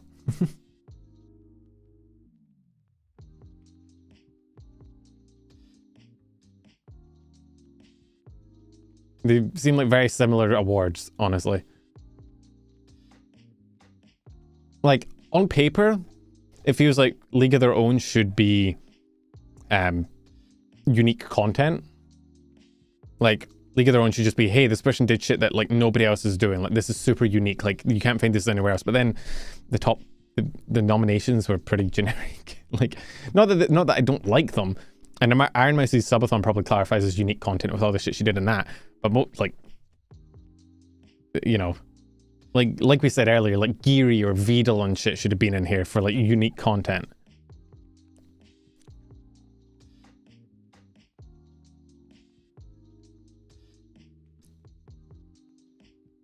I feel like League of Their Own is kind of like a lifetime award. I don't know. It seems poorly described. Anyway, there we go. That's all the awards. And like we said, Fuomoko won VTuber of the Year. They do have a huge fan base, to be fair. Wait, is that it's not an AI picture, is it? Why is somebody in the comment talking about AI? I think it's just purely cropped. It has, like, they use like background removal or something for the PNG and it didn't crop very well. I don't think it's AI.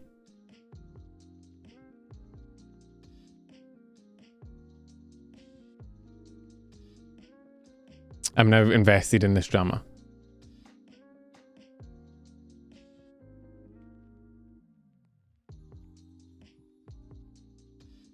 Wait, Fuo's ear?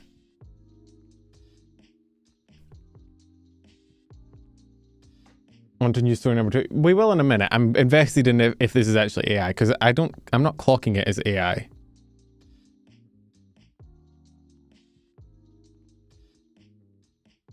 I think League of Their Own should be yearly so people doing something new and interesting gets noticed. It'd basically be an additional hidden gem. Even news VTubers caught the scent of drama. I'm just curious because normally I can clock AI and it just looks like bad cropping to me as opposed to actual AI content. Like, I don't think this is AI. I think what they're saying is that they used AI to complete the image, as in, like, the image was cut off, and so they used AI to, like, fill in the bits that were cut off. But it's also just one dude saying it.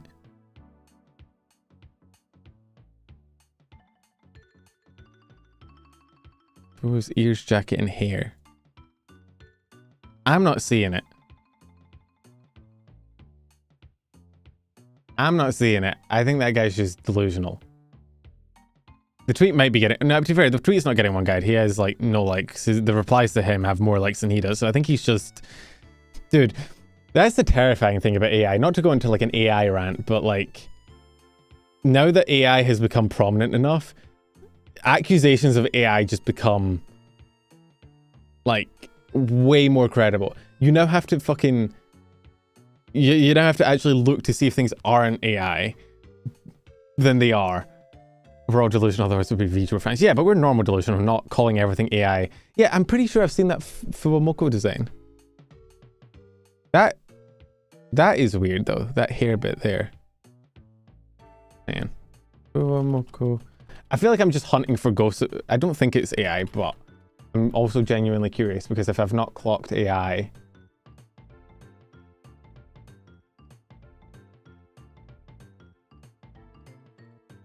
Hang on. Open. Image, new tab. Okay, so this is, I think, the PNG. This is the original one.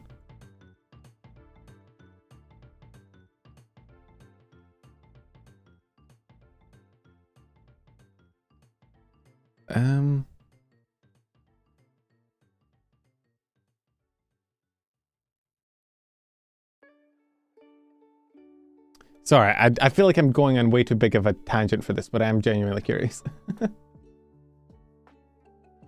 Let's see. Because I know there's a lot of Filian haters out there that just try to drop accusations on her for no fucking reason. So I want to make sure that this isn't one of those cases, but also I'm curious if it's legit.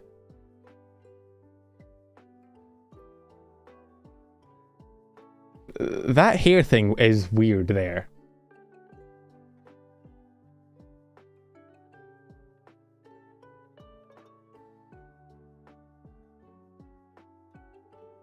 No, oh. Wait. The hair fluff is, like, slightly to the right. The fuck? I'm confused.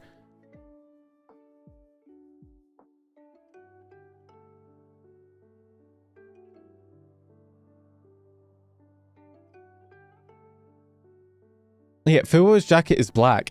The hair here has been moved to the right compared to like this one. See, like the line on the hair lines up there and it doesn't line up there. This here is almost like another image has been cropped onto the image. Because like you can see, like she just has like, I'm trying to I can't zoom in, hang on. Like, you see here, it's almost like another bit of hair has been like cropped into the thing. This like whole section is weird. I don't know if it's AI or if it's just... This is also strange. Is that how Fuwo's jacket looks like? I'm sorry. I'm sorry I'm tisming about this, but it is weird now that I'm looking closer. Like, okay, hang on. Let me show you. Look. Fuwo's jacket is black with blue on it. But it's white here. And it like loops back around on itself. Like that's the entry bit on the...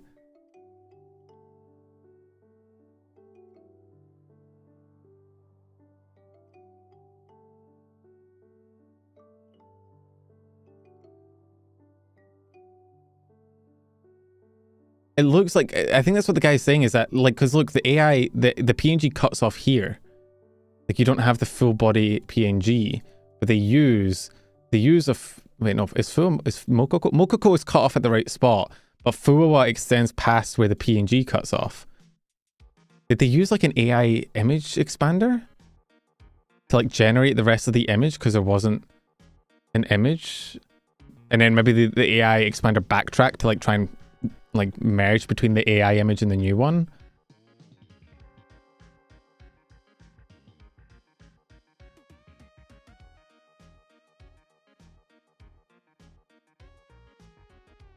Huh. Because that's definitely fucked. That's definitely not... Because this is official art. And you can... Wait. Yeah, because look, the official art stuff has like the cropping errors on it. You see how the hair doesn't crop directly because somebody's obviously went back and like removed the background manually, or like done the background selector removal tool. And so you can still see that like the edges are jagged and there's like a little bit of border. But down here, there's none of that. You can even see it in the hair here. Like there's the weird border where they've cropped it, but then the moment you get to here, it just becomes a straight line with no like cropping edge. Photoshop content aware fill? Maybe. I mean, honestly, I don't really care. I'm not particularly enraged or whatever. It's not like they were stealing somebody's art. They maybe just wanted to use this PNG, couldn't find a full body one, and just hit the Photoshop, the auto generate tool. But man was not wrong.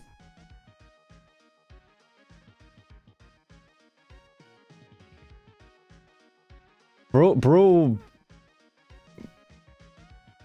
not AI, just bad retouch. I don't know. Is the generative thing fill from Photoshop AI, or is it just, how does it work with not AI? I feel like AI is like the boogeyman of the art. Like it's like a power word or something where you say AI and everyone immediately clutches the pearl. So I don't know if it is AI. I don't know how it works if it's not AI, but is Photoshop generative fill AI?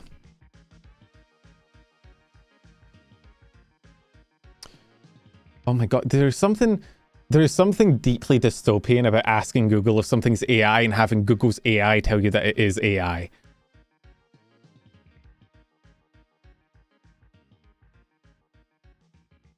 Generative fill. This is from Adobe's.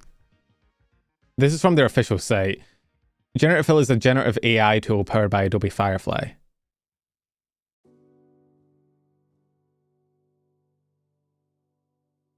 So it is AI. Does that change what? I don't know, man. I feel like there's definitely a difference between using content fill and generating a whole ass image. I don't think it's particularly like cancel them. Oh my god, they used AI. How dare they? Rah. I don't particularly care. I'm glad I looked into it though before just calling this guy a moron and moving on and acting like he was wrong. The guy was right. It is like a generative image of some sort.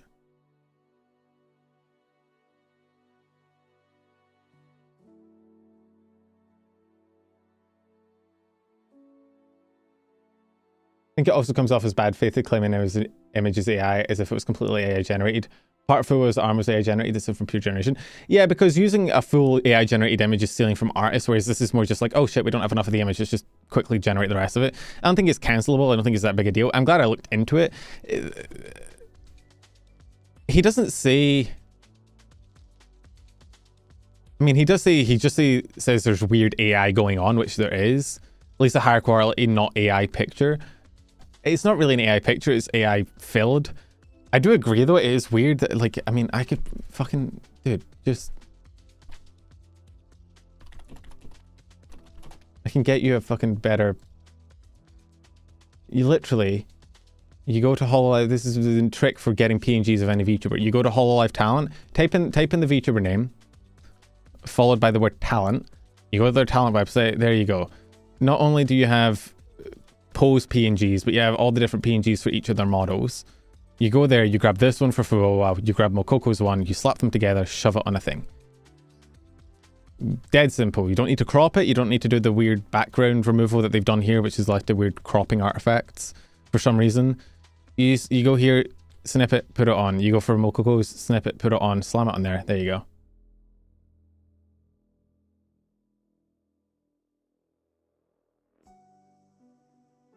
And that requires more effort than taking the first Google image. It doesn't though, because they took the first Google image and then had to remove the background, which I know from experience is a pain in the dick. Because if you try and just use the auto background removal, it doesn't work.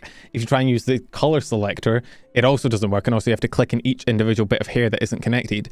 So a lot of time you end up having to just go around with a fucking lasso tool, which is a pain in the ass. Doing this is literally 2 clicks. You grab one PNG, you grab another PNG, you slap them on, you don't have to remove any background, it's done. And they're the official hololive images. It's dead simple. And then you don't have to generative fill in the rest of Fuo's arm.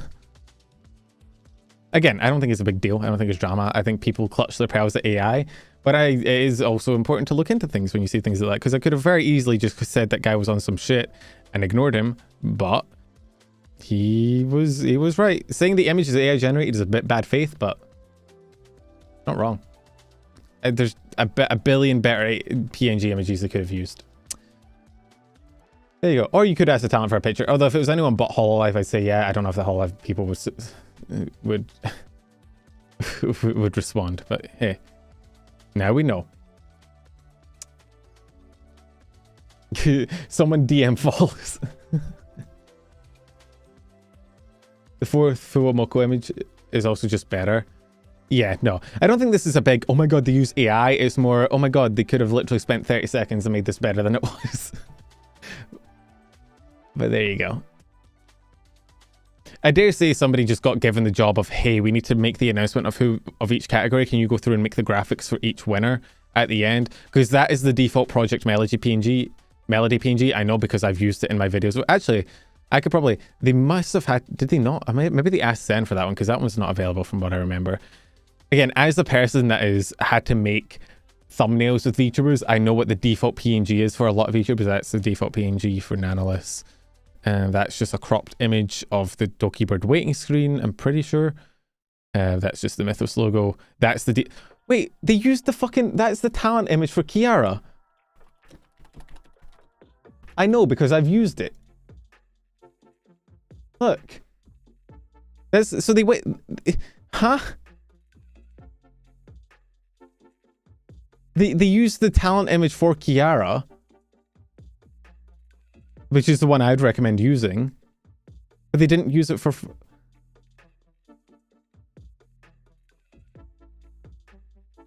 Man, did they just go to VTuber Wiki and like grab the first... No, because VTuber Wiki has different pages for each of them. Did they just... Oh my god, they literally did. I think they just grabbed the first... I think they just grabbed the first Google image result, which is a PNG. Maybe they didn't remove the background. This might just be the inbuilt artifacting of the original PNG.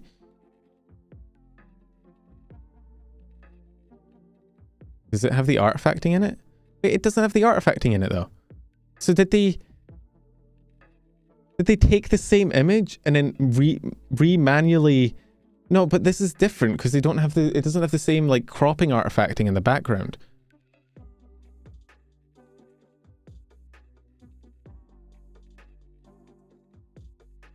This isn't even a drama thing. I'm not mad at them. I don't think again, this isn't like a, oh my god, how dare they?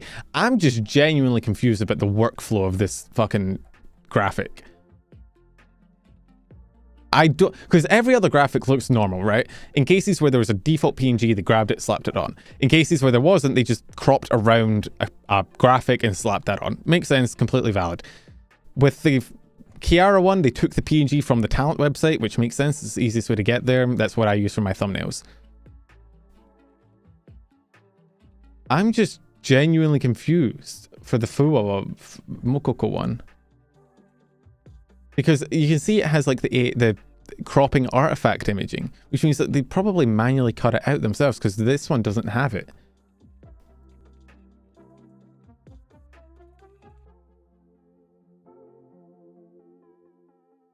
What the fuck? Okay, well.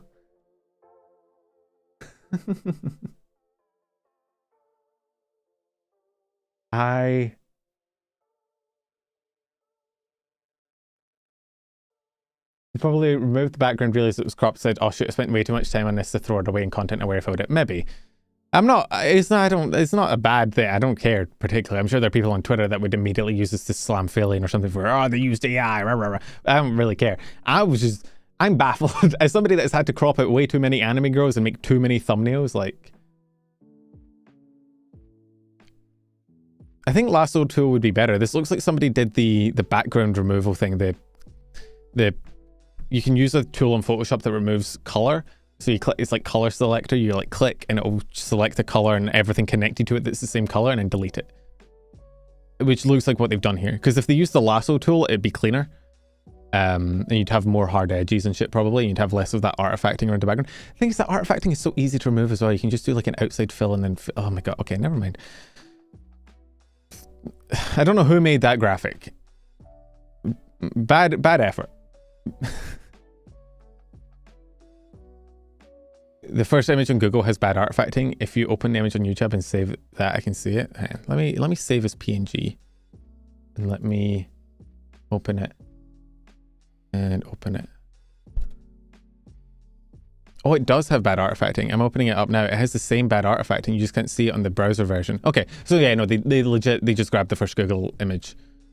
They went to Google, grabbed the first image of the two of them together, and then content aware filled the rest of the image that wasn't there by default. Okay. Thank you for double checking that, Kuma. I couldn't see it on the browser version, but you can definitely see it when you save it. Okay. Well, there you go. I think we're done with the awards show. What a way to end the talk of the awards show.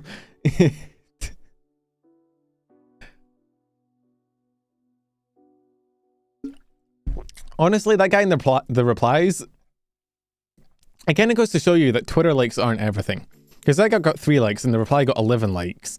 But he was actually kind of right. Like, it was like weird content-filled AI-generated fuwawa.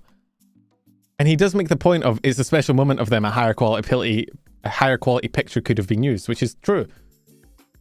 Found decision AI or not AI. It is content filled, like from Photoshop, which is probably using AI, but it wasn't explicitly somebody going and doing AI probably. It was probably they just used the tool on Photoshop that was AI. But there are tools like that that don't use AI, I'm pretty sure, so there's no definitive of, is this AI or not? But they definitely content filled it. Like, that's not the normal image. And he does make a good point of, hey, you could have at least taken 30 seconds and made a better quality fucking image for the graphic. Either way, not a huge deal, just a bit strange. Let's see. Next story. Oh my god, we spent almost 2 hours on just the Vtuber Awards.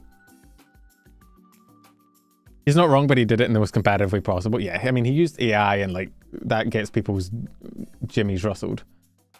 Do you want to talk about the Niji investigation? It should be pretty quick. There's not a whole lot of new drama. It's more, well, actually, there's a little bit of new drama, but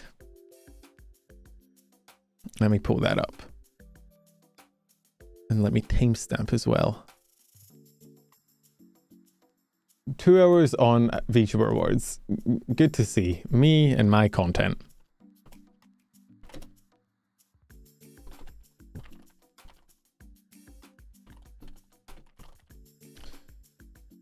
Alright.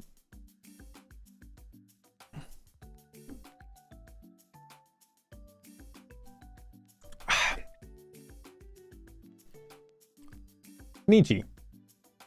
I assume you guys know about the Niji drama that happened last week, where we got some leaks primarily through False, although we got some confirmation through some other ex-livers, kind of secondhandly, that Aster from Niji was behaving poorly behind the scenes, kind of sexually harassing people, being a bit of a sex pest, right? And at the time I said, hey, these are just accusations, we don't know, but given the number of people, it could be plausible. And can I get through it before the negativity understandably burns him out and he crashes the stream? Hey, maybe OBS will crash and I'll get lucky. So they announced, regarding the recent controversy, AnyColor has determined the following course of action. We've initiated an independent third-party investigation into these issues and will share the outcome with our livers and our community. This investigation will focus on the issue of sexual harassment and unauthorized information leakage to outside parties and will include a thorough review of company policies and their implementation. Based on the outcome of this investigation, appropriate disciplinary actions will be taken and the updated policies will be shared with our livers and community. AnyColor is committed to a safe and community-focused environment free from any type of inappropriate behavior. Now, number one thing that stood out to me about this is that lumping together sexual harassment and the people that leaked that the sexual harassment was happening is kind of cringe. Basically saying, yeah, we're looking for the people that were accused of sexual misconduct, but also if we find the people that leaked that there is sexual misconduct going on, we'll probably punish them as well. I just feel like you don't, like, even if you're doing that, you don't need to include it in the announcement, man. Are you just trying to get yourself shit stuff? Like, whoever is responsible for PR and tweet publishing at Niji needs to get their shit in order. Like, how are you going to lump those two together? To the letter of the rose, they did break the rose, however, it's apparent as octopus. Yeah, they're not allowed to leak behind the scenes communication and whatnot. So as far as Niji is concerned, finding out who leaked it and making sure that they understand, like, hey, this isn't acceptable or whatever, is probably important. That being said, leaking sexual harassment should, in general, I'm pretty sure that doesn't fall under NDA, right? There's no, like, if somebody, I'm pretty sure most contracts have a thing of like, hey, if you're under NDA and you can't disclose something, that doesn't count if the thing you're disclosing is a fucking crime.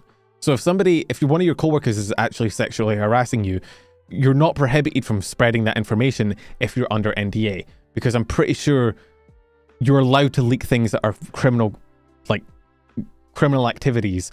They just don't fall under. Now, maybe technically speaking, in the context that was given, there was some non-criminal stuff getting leaked, but I think no prosecutor in their right state of mind would ever go after somebody breaking an NDA if the breakage was around being sexually harassed. It's just not a good case to fight. So including that in this statement about looking for a fucking sexual harasser is absurd. I don't know who decided that was a good thing to put in this tweet, but there it is. Jesus Christ, proving once again Niji's PR rep or whoever is grossly overpaid. I don't care what they're getting paid. They need to be paid less. But then also, I mean, there's a lot of people not knowing what the fuck is going on. There's a lot of like Niji shills in the thanking them for doing basic due diligence, which the fact that this had to be this controversial for them to like the fact that he had to be this controversial in order to get a response from them, and that they're not just by default listening to livers and trying to make sure they have a healthy workspace, is absurd. But obviously never harass anyone who's just creepy. I guess it depends. The DMs are the shit that False showed. I don't know if they'd qualify. The problem with the DMs, and I said this last week, is that we're getting less. We're getting like fourth hand information, right? Like we're getting information from False about DMs from a person that knows someone at Niji that was DMing Aster, right? So you've got the DMs from Aster to the person that then get communicated to a third person who then communicates it to False. So it's like 3 layers deep, right? And so I don't know how reliable it is as an actual source of evidence. Based on my own insider knowledge, he's just creepy. People do overuse the term sexual harassment, and I know that's a really bad hill to die on. And trust me, I get it. That's not great optics for a guy on the internet to be like, all these women claiming sexual harassment. Oh my God, it's so over. I know, I get it. Bad optics, I understand. However, especially in the Twitter space, people tend to label shit that isn't technically sexual harassment as sexual harassment, which is like, can be damaging to actual sexual harassment victims. But the moment you get into the minutiae of it, you risk underplaying somebody who actually underwent something that was very damaging to them. And it's a very minefieldy topic to try and fucking navigate your way through. Regardless, I don't know. Either way, it does seem like the what's the word? Environment at Niji is not great. So Niji hasn't done anything. Technically, there's no rose from being creepy if you do it within the rose. There should still be a level of, hey, stop weirding out the rest of the talents or just stop communicating. Like, Niji being so letter of the law, it doesn't make them look good, you know? Like, if one of your talents is actively making other members of your like, company uncomfortable, even if it's not against the letter of the law, you should still have like an HR department that is like, hey, you're making people uncomfortable, fucking stop it. Because you can technically be weird and uncomfortable in ways that don't break the explicit letter of the rose. And you'll, like, if you've been in any company ever, even if you're not explicitly breaking the rules, there's still an HR department or something that will interpret your actions and be like, hey, you're making people uncomfortable, stop it, or we will get rid of you because you're making people uncomfortable. That they haven't so far is kind of cringe. They don't even have a PR company because they like to cut corners. Yeah, I don't know. It's if it's this much of a trend and has affected this many people, the fact that Niji hasn't done anything does not reflect well on them. And the fact that they're also going after the people that are leaking information outside doesn't look good on them. And I don't know who made this statement or who decided on this course of action, but it certainly is one of the ways to go about it. This reply, that's exactly what the people are worried about. The leakers and the whistleblowers. Great job with PR as always. That is ultimately the biggest thing about Niji, is that Niji doesn't fucking care. Niji doesn't care about the way their livers feel. Like, at least the upper brass. Not like, again, we talked about this last week, not the middle tier managers, not the immediate managers that are probably just trying to do the best with the talents and probably don't have a lot of power, right? Not even the talents themselves, but the upper management, the people with real power, they probably don't give a shit about their talents. They don't give a shit about how comfortable they are or their day-to-day life. They just care about numbers and PR. So they care. I would honestly would not be surprised if the upper management cared more about the leakers than they do about the actual people accused of harassing others. Because the leakers directly affect their bottom line and their reputation and their public appearance, whereas the harasser, all he affects is the comfortability of their talents, which they probably don't give a shit about. So I'm not surprised that they're also going after the leakers, and I honestly wouldn't be surprised if they put more effort into finding out who leaked the information than who was actually behind the accusations, but they don't care that much about PR unless it hurts upper management's feelings. I feel like they... Well, Niji EN PR is weird because Niji EN doesn't make anywhere near as much as Niji JP. Also, yeah, Twisty's gone, isn't she? But, I mean, she announced it on her channel, but on her Twitter.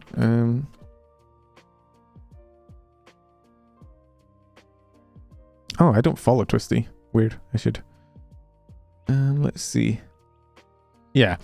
Unfortunately, there'll be no DNOth weekly tomorrow because we need to prep for our panel. I'll also be taking an indefinite hiatus from streaming and tweeting.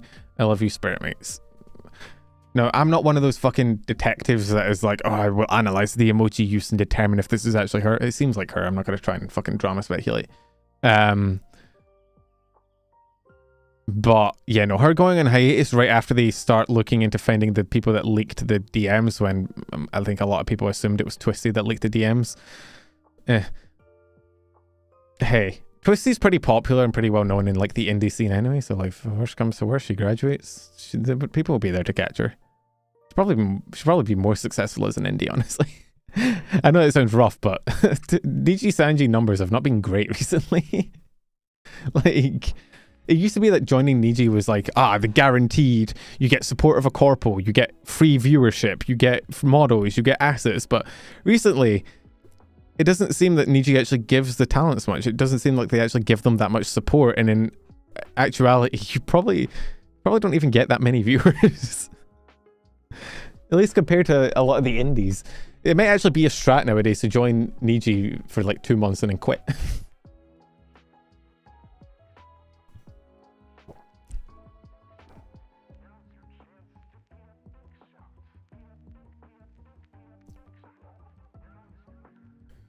They don't give you anything but the platform. I mean, I feel like not only do they not give them support, they stop them from doing anything. Yeah, I feel like it used to be that you would trade, I mean, in hololive, this is probably still the same thing. You would trade like indie freedoms for corpo benefits, right? You would trade the freedom of, as an indie, knowing that you completely own your platform, own your model, own your identity, and that you can pretty much do whatever the fuck you want. As long as you're willing to deal with personal backlash. Like, you can collab with whoever you want, you can make whatever content you want, you can pivot, you can take breaks, you can come back, like, it doesn't matter. But you also then, you don't have corpo support, right? You don't have, you know, people behind you who can maybe help you do big events or help fund your model or help fund outfits, and you don't have that immediate community of other talents to communicate with and collab with, right? That used to be the trade-off you'd get, especially back when indie VTubing was a lot smaller and there wasn't as big of a community for it.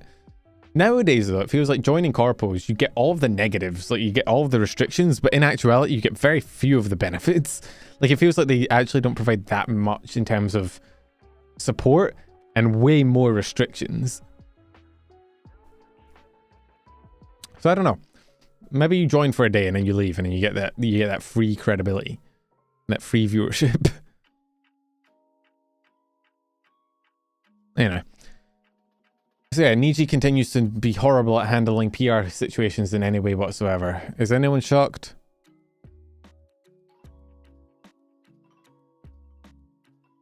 I don't think anyone's shocked. I think most people would see this coming.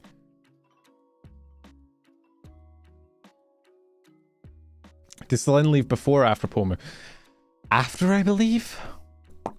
Right? Yeah, no, it was after. I'm pretty sure. Pretty sure it was after. Anyway. Let's see. What else is in the thumbnail and the title? What did I talk about? Vtuber Awards, Nijisanji Investigation. Oh, the fucking kid VTuber thing. Holy shit. Did you guys see that? That was absurd. That shit was crazy. I've never seen an agency pull such a suicide move ever in my life. Bruh. Okay, hang on. What time are we at? 2:07:22.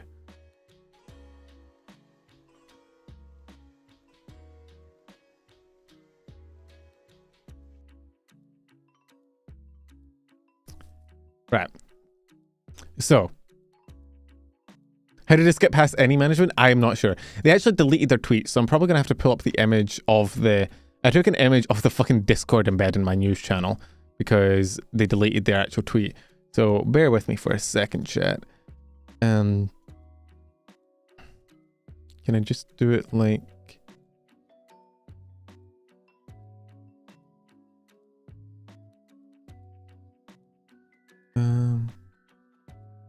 Can I just do this? Nope, can't do that. Can I just do... Let me see, how do I pull this up? Okay, here we go. So,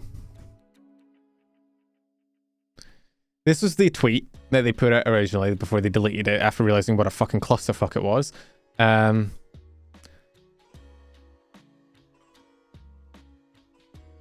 Saying, meet Banana from Virtual7. Follow the cuteness to the fullest on our channel. Get ready to meet your little one on this upcoming Children's Day. Kid VTuber, 9 years old. Which, by the way, I want to say, I hated this when I first saw it, but I thought it was like a weird, like adult playing kid thing, like Luna from Hololive, where it's strange and I don't get the appeal, but like technically it's not a crime. But like, where I'd still probably be like, this is weird and I don't like it, but But no. That's an actual 9-year-old. They hired an actual 9-year-old. Now, I think they did clarify in later tweets saying that it would be, like, there'd be a manager, like a guardian who ran the channel and they just featured the kid. So there'd be a parent or an adult supervision there with the kid and it'd be like a kid and parent channel. Either way, I don't like it. I don't like it. One, I don't like hiring a child, even if it's through their parent. It's fucking weird. It's weird when parents do it with their kids. Like, it's weird to me when parents run YouTube channels featuring their kids and are like, here is my child. They are the focus of the channel. I'm exclusively, like, exploiting them for money. It's weird to directly hire the child in this case. And two, who is this for?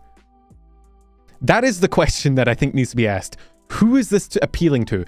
Because I feel like if you ask yourself that question, you come up with a pretty fucking bad answer that any manager should really have caught about 2 hours before the first person came up with the idea. I don't understand. I don't understand how you can not see that you would get cooked for this. Like, how does at no point in this process does nobody go, hey, maybe not, maybe we shouldn't do this, maybe this is a bad idea?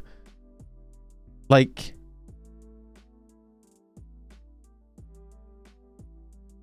let's just not extend this question to existing VTubers. Okay, look, there's definitely some existing VTubers that play on the same demographic. They equally make me uncomfortable. But at least they're not actually criminals by actually being children.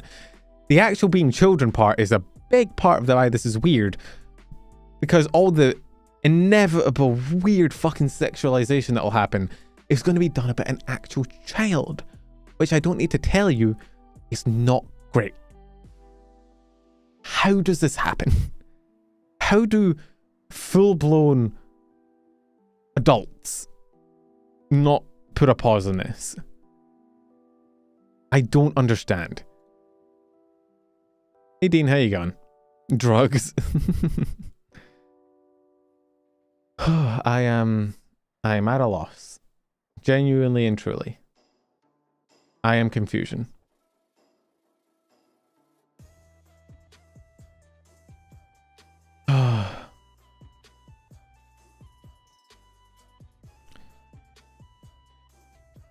Hey Gary, and how you going? You see, you're going to do alright. How about yourself? I'm doing alright. Talk about VTuber drama, which is always a bit draining to the soul. But, whatever. I don't want to talk about this anymore. It genuinely makes me uncomfortable. I don't understand how adults can act like that, but it be like that sometimes. Yo, Clocks, thank you for the... I'm pretty sure they stated that it was some kind of a project with the family of one of their adult talents, family of something. Still, it's dumb, especially with the founder of Virtual Tsifen was a former corpo talent. Yo, thank you for the super chat, Clocks. Yeah, if that's true, maybe it makes more sense, but still, even, especially then, if they're an ex-talent, they should know more so how badly this would backfire. Also, Clocks, thank you for I saw your, like, your post in the news Discord, which covered the fucking explosion, the 30 Google Docs that got posted, which is very helpful. Because I mean, I didn't have to track that down myself, so thank you for that and for the super chat. It's very much appreciated. So let's move on from kid VTuber uncomfortability, and let's move on to the topic that Clocks helped cover. I did my best. It was a lot. I appreciate. Listen, as someone who does this for their channel, I can appreciate how draining it is trying to find Google Docs and reading through them. So I appreciate your sacrifice, soldier. 07. If you're unaware of what I'm talking about, I covered it briefly in the short. Let me actually just put a timestamp. I'm just going to do, I don't know. Let's just do agency drama, shall we? Because there's a few agency dramas we're going to briefly cover. Run around Twitter and 3 different Discords for 3 days. Yeah, no, that sounds horrible. What Clocks is talking about that he helped cover. I wish I could just show you this fucking Discord. Which actually, good time to plug my Discord. If you want to see the full list of Google documents, feel free to hop in my Discord. Shill. Wait, does this post it in both chats? I'm actually curious. Does this work? You might get double posts here, YouTube chat. Does this work? Oh, it does work. Oh, that's cool. Wait, no, I didn't go through no, I did go through the YouTube. It just says it doesn't. Whatever. Over 20, yeah, there's over 25 statements about this in total. I'm not going to go through all of them. But essentially, this VTuber agency named Virtuex, whatever. Turns out they were scummy. And were not treating their talents very well. Basically, they see, I mean, there's the Google Doc here, and there's about 20 odd other ones that you can go through if you want, like the full tea. This one's 62 pages.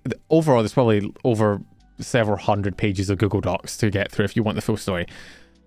But the gist of it is that the contracts for the agency just were not true. Like, I'm not going to read them all out, but the context for the contracts for the agency just weren't real. They weren't legally binding. They were just faked. Artists weren't paid, which is a generic VTuber agency one. No VTuber agency pays their fucking talents. I think he pretended to be affiliated with vshojo, and that like Gunrun was a partial owner of the agency, which wasn't true. And then when people didn't get paid, he blamed Gunrun and vshojo for not paying them, because even though they weren't actually affiliated at all with the company, you know, shit talked other agencies, lied to the talents, and smeared the ones that were shit talking him to try and make himself seem like the good guy. Didn't pay talents for things that they should have been paid for, didn't reimburse them for things they should have been reimbursed for. Honestly, it seems like it seems like every bad VTuber agency shit that could have happened. And then this is an update from the the person who wrote the first Google Doc. Our contracts were not written by a real lawyer. The CRA number listed on the contract was not a CRA number. Vertex is not a company, it is a business. Ray was not legally allowed to hire outside Give Canada. Contract wasn't real. Ray is the CEO. And then the CEO posted a reminder that until contracts are officially dissolved, any public statements are in complete violation of the assigned contracts. This may potentially damage the reputation of any partners associated with our company and may result in legal proceedings towards Virtuex and you as an assigned talent under contract. I must insist any statements made providing screenshots and detail of in-server conversations be deleted immediately in all caps. Which is very funny to demand that people retract statements because they're breaking contracts that aren't actually enforceable, which is hilarious. And immediately being in all caps is funny. So, yeah. Yet another VTuber agency that seems to have been ran by a fucking moron. I don't understand why there's so many of them. I don't understand why they keep not learning the lessons of previous CEOs. The CEO, I do believe, made a statement about it. Yeah, here's the statement from the... Oh no, that got... Wait, posted from an account that no longer exists. This was up just before stream, so this must have been deleted in the last, 2-3 hours. Apparently the guy deleted his account.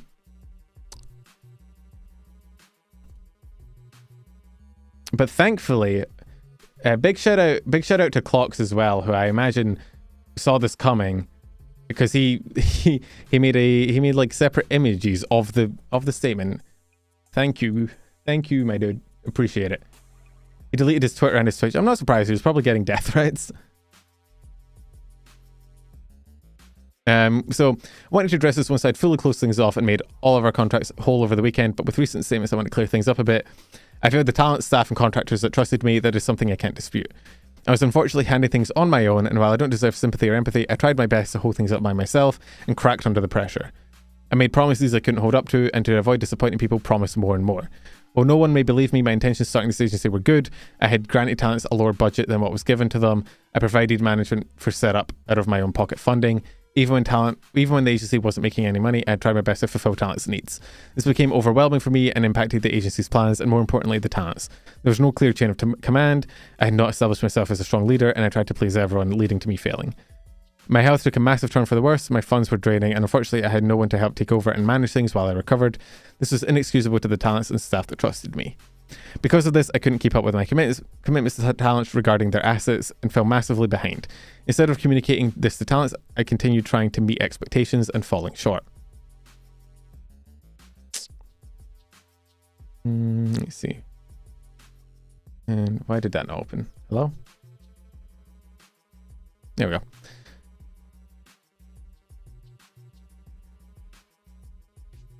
Well, there are many issues we faced starting this company with past talent, with past talent we parted ways with for various reasons, harassment of other talents, breaching of contract, inappropriate statements, and non-payment by talents. And with some contractors, I'm at fault for not being able to hold things up. We'll be making an official statement from the account, but talent agreements will be dissolved appropriately, accounts with contractors will be made whole, and talents will be allowed to keep their IP and anything paid for by Virtuex with no expectation of payment.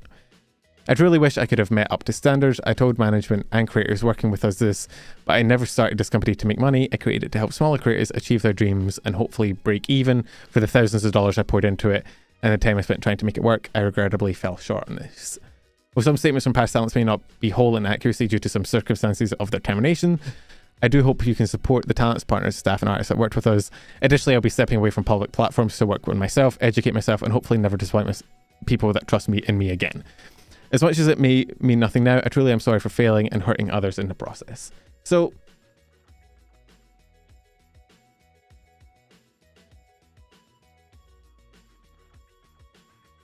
I don't know. As far as apologies go, what the fuck? Did stream die? Oh. Did stream die for you guys just then, or is that just me? Still here? Okay, that was weird. My stream died on my end. Just me? Okay, cool. I don't know. It seems like a good apology, but apologies like this never really seem sincere because they only come out after the person has been cooked for everything.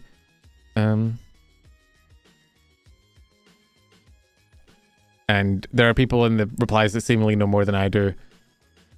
I don't know.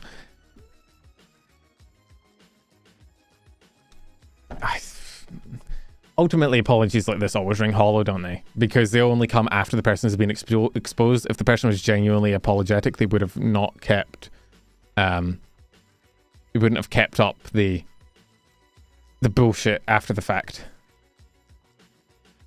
Really expect your ability to deal with this sort of thing every week and still be able to enjoy things without being cynical. I mean, I'm a little bit cynical. You can probably notice it over the last year, especially, that I'm a little bit more anti-agency. Well, I'm a lot more anti-agency than I am now. I'm a lot more pro-indie. In general, I think agency VTubing is just fucked. So it has hit me doing this every week. I feel like most agencies are just bad. I think most agencies are bad or at best neutral compared to just being an indie. Even agencies that I previously supported, I'm now a lot more hesitant to support and I'm a lot more critical of. But it's just the way things go, I suppose.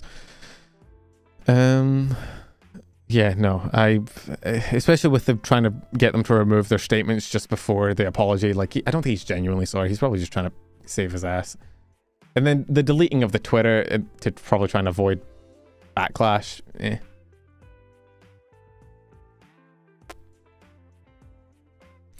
I just think agency VTubing is fucked. I've talked about this a lot. I'm not going to get into another argument of it, but my main takeaway is that agencies require experience to run. You need a group of well-experienced, professional individuals to keep the shit in check, and there just isn't that.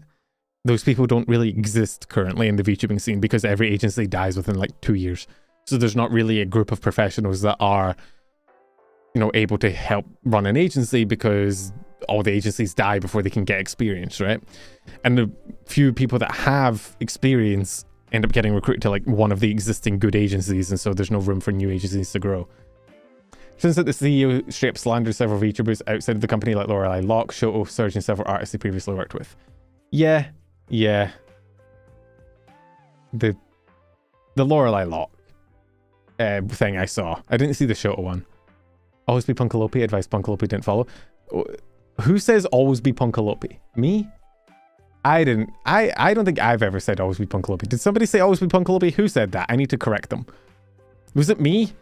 Tell me it wasn't me. Tell me you're not quoting me. Are you quoting her? Because if you're quoting her, that's really funny. Oh wait, Tom quoted it up higher. You just keep being you, unless you can be Punkalope, then always be Punkalope. Okay. I thought you meant in an agency standpoint of always be Punkalope, except Punkalope when she decided to no longer be Punkalope. Oh, and I am now officially Punkalope. Thank you. But yeah, so I guess if we want to continue the agency VTuber bullshit, we had that VirtueX, which again, thank you to Clocks for documenting for me in the Discord. Very helpful.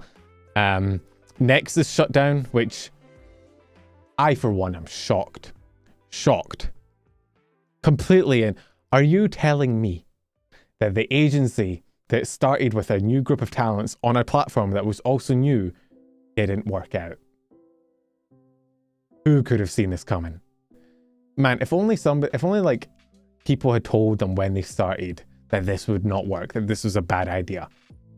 You know who I blame? I blame Punkalope for advising them. If you guys didn't know, Punkalope helped advise some of the talents at the beginning. Or helped advise the agency at the beginning. So I personally blame her for their downfall. Who? I know, exactly.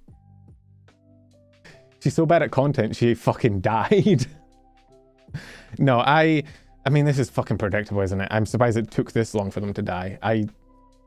How does this even happen? Bro, I don't know how they came to the conclusion that it was a good idea to start a new agency with no existing fan base on a new platform with no existing fan base.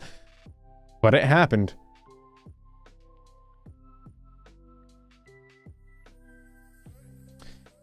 I do have to give them props for trying to grow on a small platform, but this was never going to work. If you want to grow on a small platform, you have to be an existing creator, right? You can either be an existing creator on a small platform or a small creator on an existing platform. You can't mix and match both because there's no fucking reason anyone would go to you. You know how common VTuber agencies are now? being a new VTuber agency is not enough of a fucking marketing point anymore. You can't just be like, hey guys, look at this new VTuber agency. Our goals are talent first and talent freedom. We value creative expression. Yeah, the last 5 fucking agencies that died had that exact same marketing spiel. You need to have more marketing points than that. You need to have something that makes you stand out. You know what Mythos' thing was? Mythos' thing was their talent designs, which all followed a very kind of, they all had very similar model designs, and they followed like a theme pattern of like the gods, which is an objectively cool like motif for your VTubers. The big titties helped, but don't tell them I said that. They also had big existing like Twitch indie creators, and they interacted a lot with the indie community, and they did a lot of collabs. You know what makes it really fucking hard to do collabs with people? When you exist on one platform that is exactly distinct from every other fucking VTuber platform. That makes it pretty hard to network and actually reach out and like interact with people, which is a big thing if you don't have an existing audience. Like, I don't... Like, Mythos got a lot of momentum from their initial reveal, which kind of got, you know, they had that big thing where a bunch of existing creators posted reactions to their debuts and whatnot. And then, you know, they marketed themselves on Twitch, they interacted with a bunch of other Twitch streamers, and the kind of group theming and whatnot kept them going. And that's why they succeeded. VLure, 18 plus content. Very simple, but very kind of not really utilized marketing, you know, what's the word I'm looking for? Not very well used, like, aspect of the community of agency with 18 plus themes. Most 18 plus creators are, well, you got Melody and vshojo, but most 18 plus creators are generally indie. So having an agency full of 18 plus creators is a unique marketing point. So many agencies nowadays, I don't know what they're hoping. It's like they're hoping to get fucking blessed by the VTuber fairy.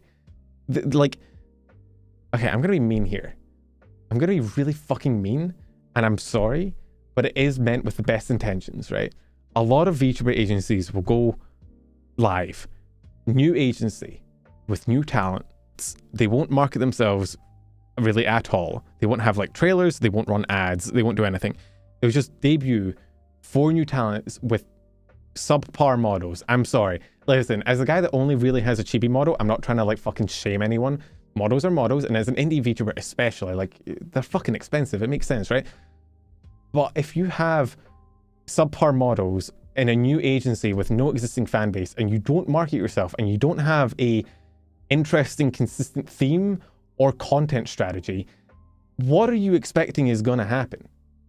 Like, are you expecting that you're just going to get blessed by some sort of fortune teller, mythical goddess thing?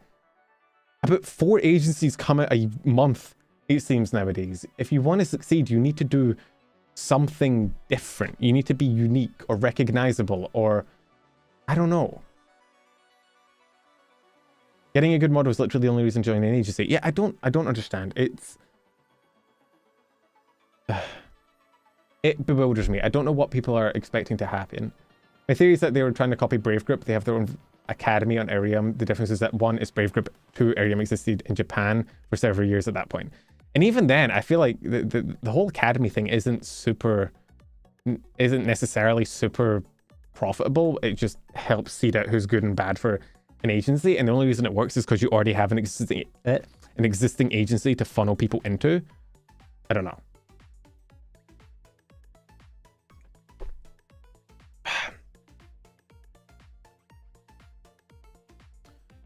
I don't know. I'm genuinely shook at VTuber agencies in general. It feels like people put in like bare minimum effort. You know what it feels like? A lot of new VTuber agencies feel like fucking crypto rug pull scams, right? It's... Academy thing would only work as a marketing tool to attract talents and not audiences, and that's what killed Nexus. Yeah, the Academy thing works if you're like Niji or Brave Group, where you're a big enough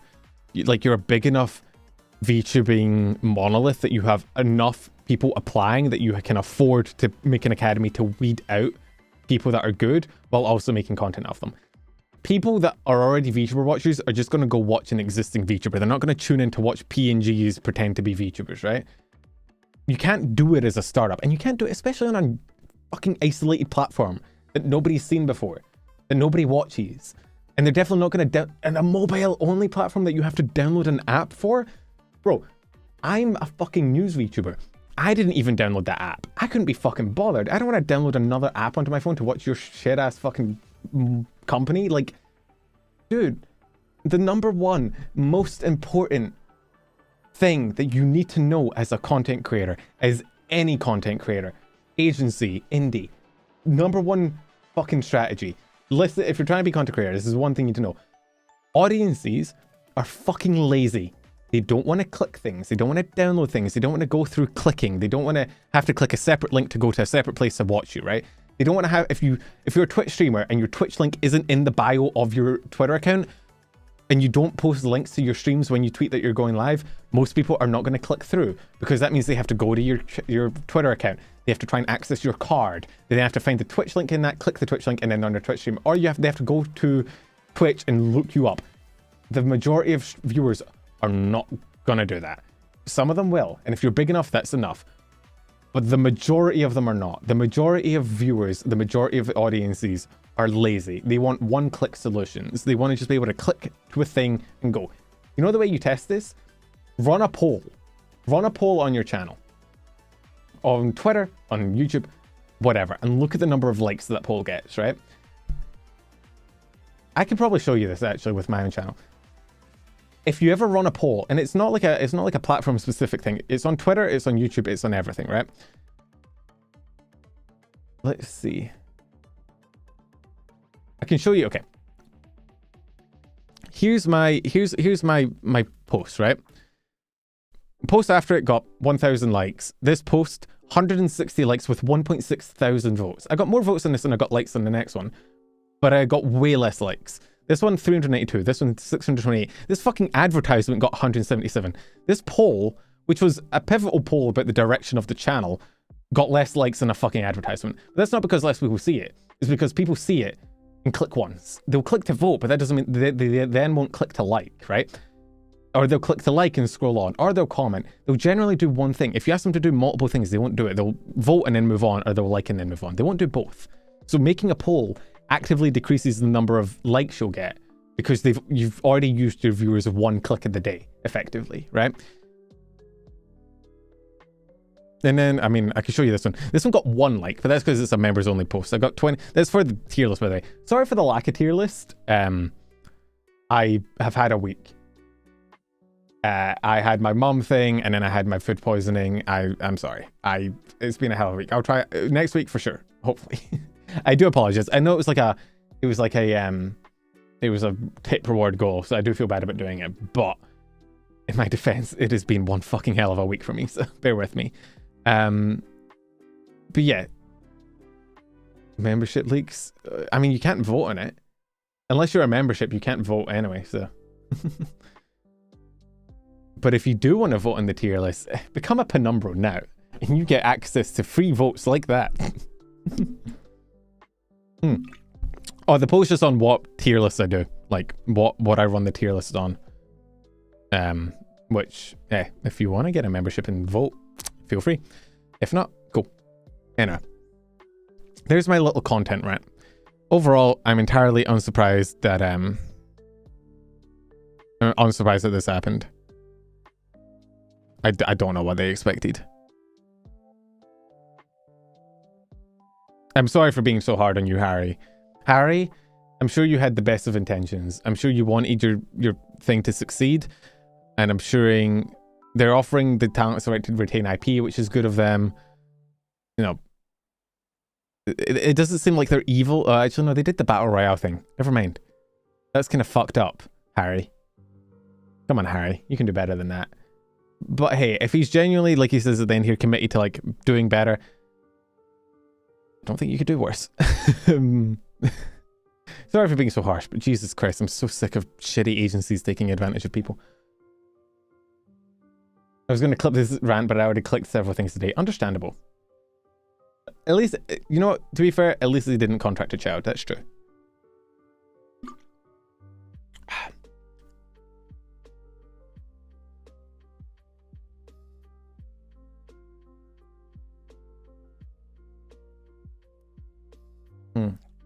Do not say join the Pundusis. What the fuck?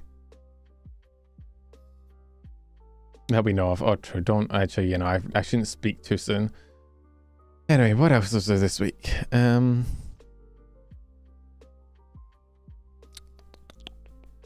Ellie's going on a hiatus.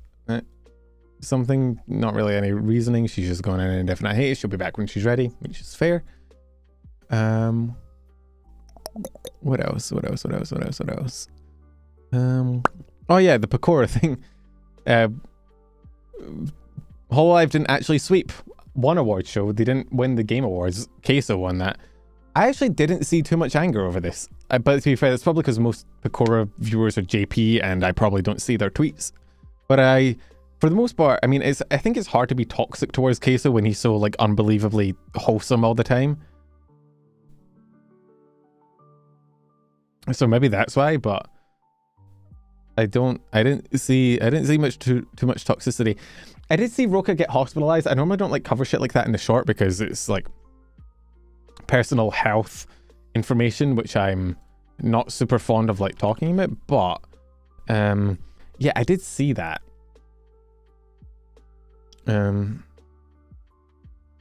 Wait, no, that's the idol joining together thing. But yeah, they pinned it. She followed Jamson's about Roka Roran's current hospitalization following a severe accident, which is kind of horrifying to hear. Like, obviously they can't give out any more information, completely understandable, privacy is important, but also hearing just severe accident and she can't stream is terrifying. Like, what? Like, a lot of time with things like this, it'll be the talent posting, which gives some measure of like, okay, she's okay enough to tweet, might just be like fucked up, broken leg, whatever. This kind of scares me. I mean, at least she's like, she's not dead, which I know is very morbid to say, but at the very least she's okay in that way. Severe accident. The word severe adds a lot to that sentence. I do not like the term severe accident. It scares me a lot. And I'm just kind of hoping that she's okay. Or, I mean, she's not okay, obviously, but I'm hoping that she ends up okay. And that it's not like severe long term. Like, I hope she makes a full recovery. I am... Yeah, no. Terrifying. Nobody's fault, not like an agency drama, but holy shit. Genuinely scary statement. Let's see, what else? Is there anything else? Did that. I saw Blaze is also taking a health break. I also saw Blaze was interacting with doing a new thing where it's like corpo benefits but indie creativity. Yeah, with Kokosoko. Kokosoko? No, it's definitely not Kokosoko. Oh my god.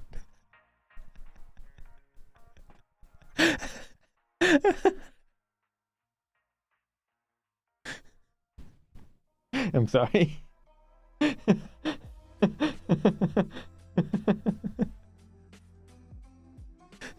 T.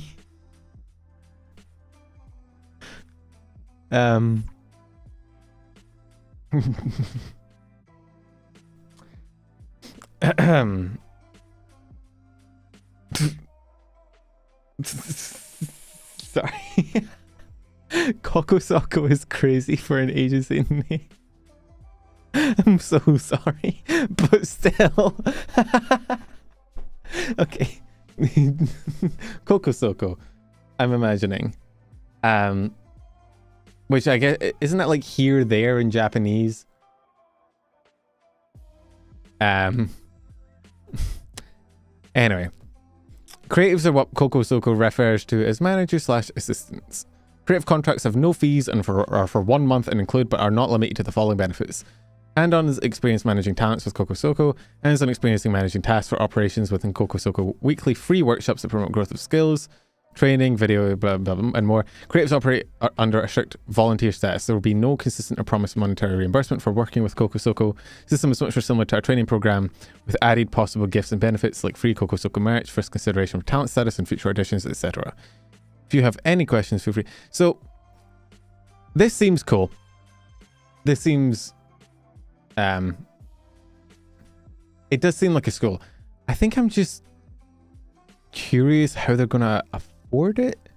You know what? Like, because having an agent, quote unquote, agency that is like completely like creative focused. You know, there's no revenue split, there's no fees, there's no monetary reimbursement, and it's all talent focused. It sounds cool, but also I don't understand where the revenue is going to come, because you can hate on agencies all you want, and I do hate on agencies. VTubing is expensive, so like, I guess maybe it'll be like, you know, the singing training are going to be volunteers. Is it going to be, because if it's like a school where you pay to sign up, I think that's fine. But it says creative contracts have no fees.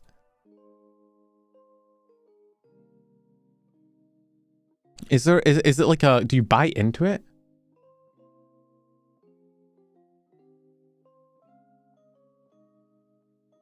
Okay, your IP stays yours, no revenue split, in-house clip editors, song mixers, and more. Like, because you need to be able to pay the clip editors and the song mixers. So I don't know how they're gonna afford to pay those people unless they have like a built-in upfront cost, you know? Okay, someone asked this. Corporate benefits will allow to VTuber industry standards. This will be help the things like the following. How the wording might mislead people's expectations and whatnot. Blah, blah, blah.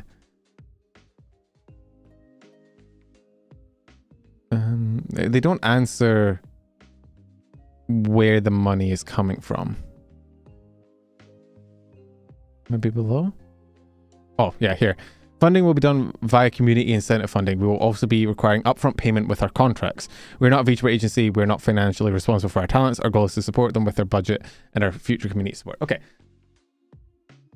They'd have to charge like $1,000 per talent to break even. Well, okay. I don't think the... Does it come with a model? Oh yeah, from here to there, let us help you grow, because Cocosoko. Okay. Indie freedom, corporate benefits, your IP is your no stream revenue split, in-house, blah, blah, blah. Bonus is a... So, do you get a model? They can't possibly be giving you a model. It must be for existing VTubers. Maybe? Because it says your IP stays yours, so I imagine you sign up with an IP and then you join it and then you're in it. Which would be cool. So, existing talent sign up, they get in-house editors, mixers, whatnot, to help them do...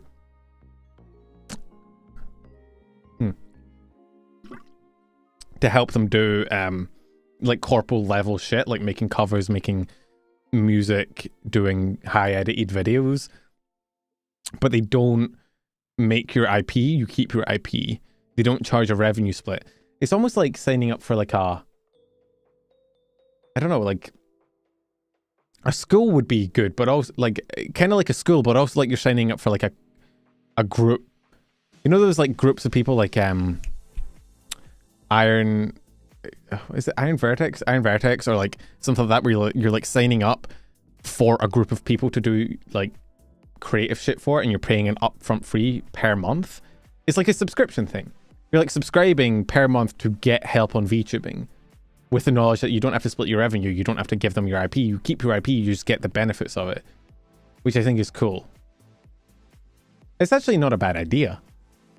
I mean, I think how accessible it is going to depend on the cost, because I think, like,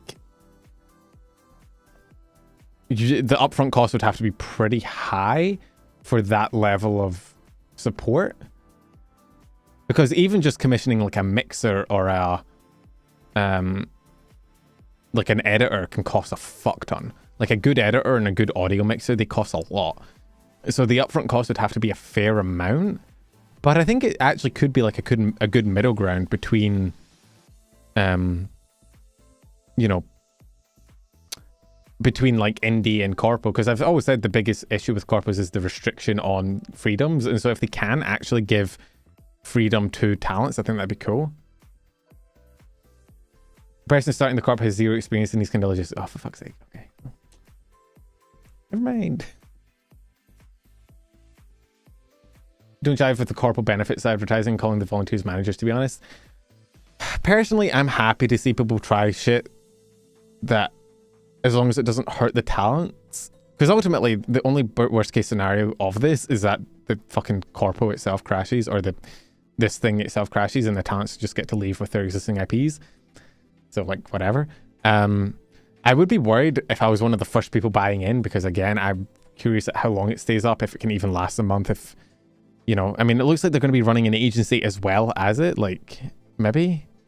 Because it says, it had one of their benefits listed as, like, privileged, or like, preference for being recruited into season 1 or something.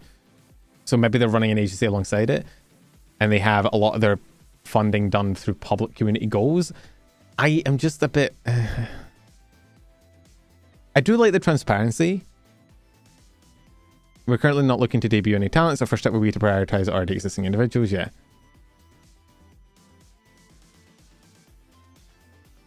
Our aim is to train managers, aid artists, and help talents with tedious tasks necessary by the algorithms. We understand that requiring upfront fees may make some wary, but for what we plan to offer, the relative fees are far below industry standard. Look, I'm willing to give them the benefit of the doubt, and I think Blaze has, like, bought into it, which, like, Blaze is a friend, and so I trust her judgment somewhat as to how this is going. I do hope it works out well. If it works well, it could be evidence that, hey, we can have corporal benefits without any of the scumminess. And I think upfront costs from the talents are less stressful and probably more beneficial long term than having talents sign up to some sort of fucking, like, split. Blaze is one of the people running it. Yeah, I saw, like, Blaze is a friend. I trust her. I hope she knows what she's doing. Inherently, I'm a little bit like, like, if only because I know how expensive VTubing can be, and I'm curious about, like, what their plan is for if they don't meet the revenue goals. Because here's the only issue I can say, right? They say that the buy-in is way below industry standard, which to me indicates that unless they get support from the community, unless they reach the community goals, they won't have enough money to provide the support they promised, which leads into the potential fucking shit show of people paying upfront costs and then not getting anything in return, which would be a massive social media shitstorm.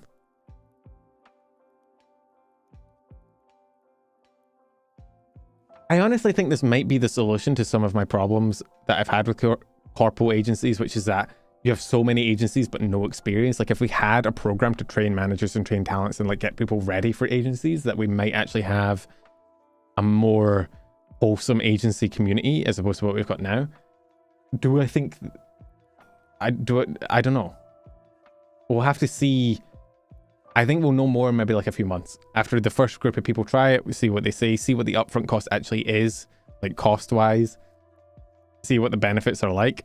I'm hesitant to comment on it. If they actually don't have experience running it, then I don't know. Blaze has agency experience though. Like, Blaze was in an agency. For our managers to just hire people with a background in business and marketing and train them on how to manage VTubers, it's really the best way. We did talk about that a few weeks ago of, like, I feel like the best route for managers is to hire actual professionals with real world jobs and then train them in VTubing, as opposed to hiring people who know about VTubing and then trying to train them in real life management, which is never works out well. I hope it goes well. I genuinely do. I really do hope if this turns out well and we get, like, a genuinely good training program for managers and talents that can help increase the overall, like, proficiency of corpo VTubing, I would actually be happy. I'd think that would be fucking incredible. 100% rooting for them.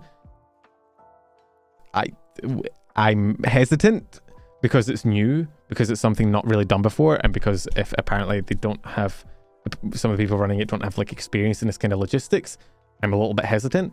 But hey, if it works out, fucking awesome. Good for them. I hope it does. I genuinely do. But we just have to wait and see. Anyway, that'll probably do us. We went longer. I honestly thought this would be a short stream because I was feeling still kind of sick from food poisoning, and then we spent like 2 hours on the Vtuber Awards. So, let's wrap up there, shall we? And I shall send you guys over to different people. Let's see. Who do I want to send you to? YouTube.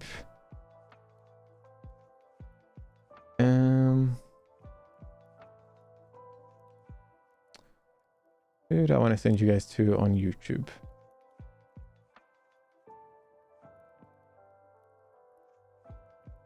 Juna's live? You guys want to go see? Does Juna have raids enabled?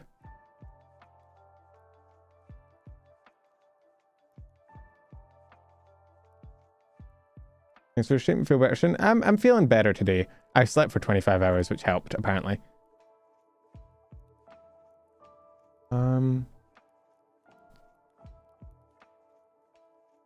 Let's see. Juna seems like an okay. I need to sneeze, but I can't. This is so sad. Chat, I'm so cooked. I'm gonna send YouTube over to Juna. Redirect. Assuming, yeah, she does have. She's doing a hand cam. I did see she was in Phantom Thief's Revenge, which is pretty cool. Then I did talk Dokibird earlier in the stream, didn't I? I talked about the Dokibird Mint concert.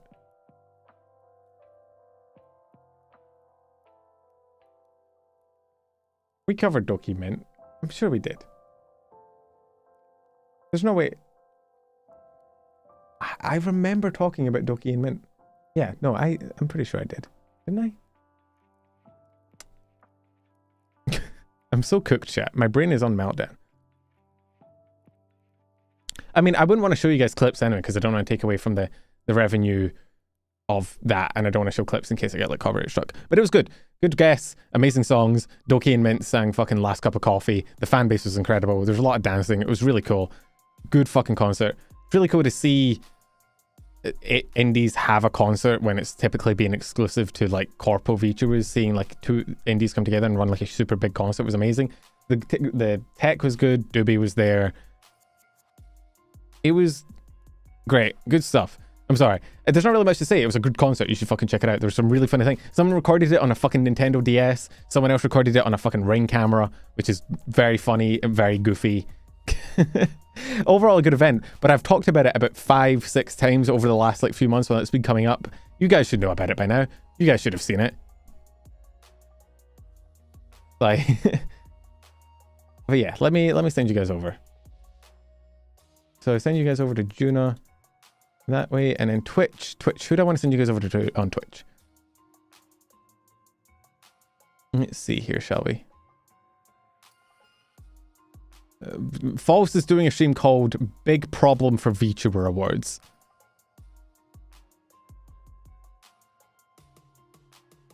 You guys want to go see False? I'm curious what he's talking about.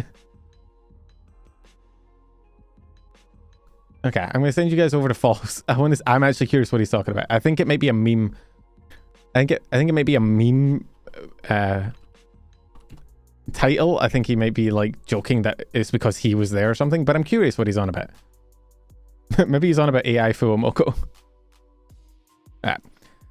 Started the raid False, so y'all hop in. Imagine it's a Fuomoko pick. It would be really funny. I don't think it will be, but it would be funny. Don't bring it up just in case, but alright. I'm gonna end stream. I'll go to my ending screen. Raids are set up. You guys have fun. Be nice to whoever sends you to.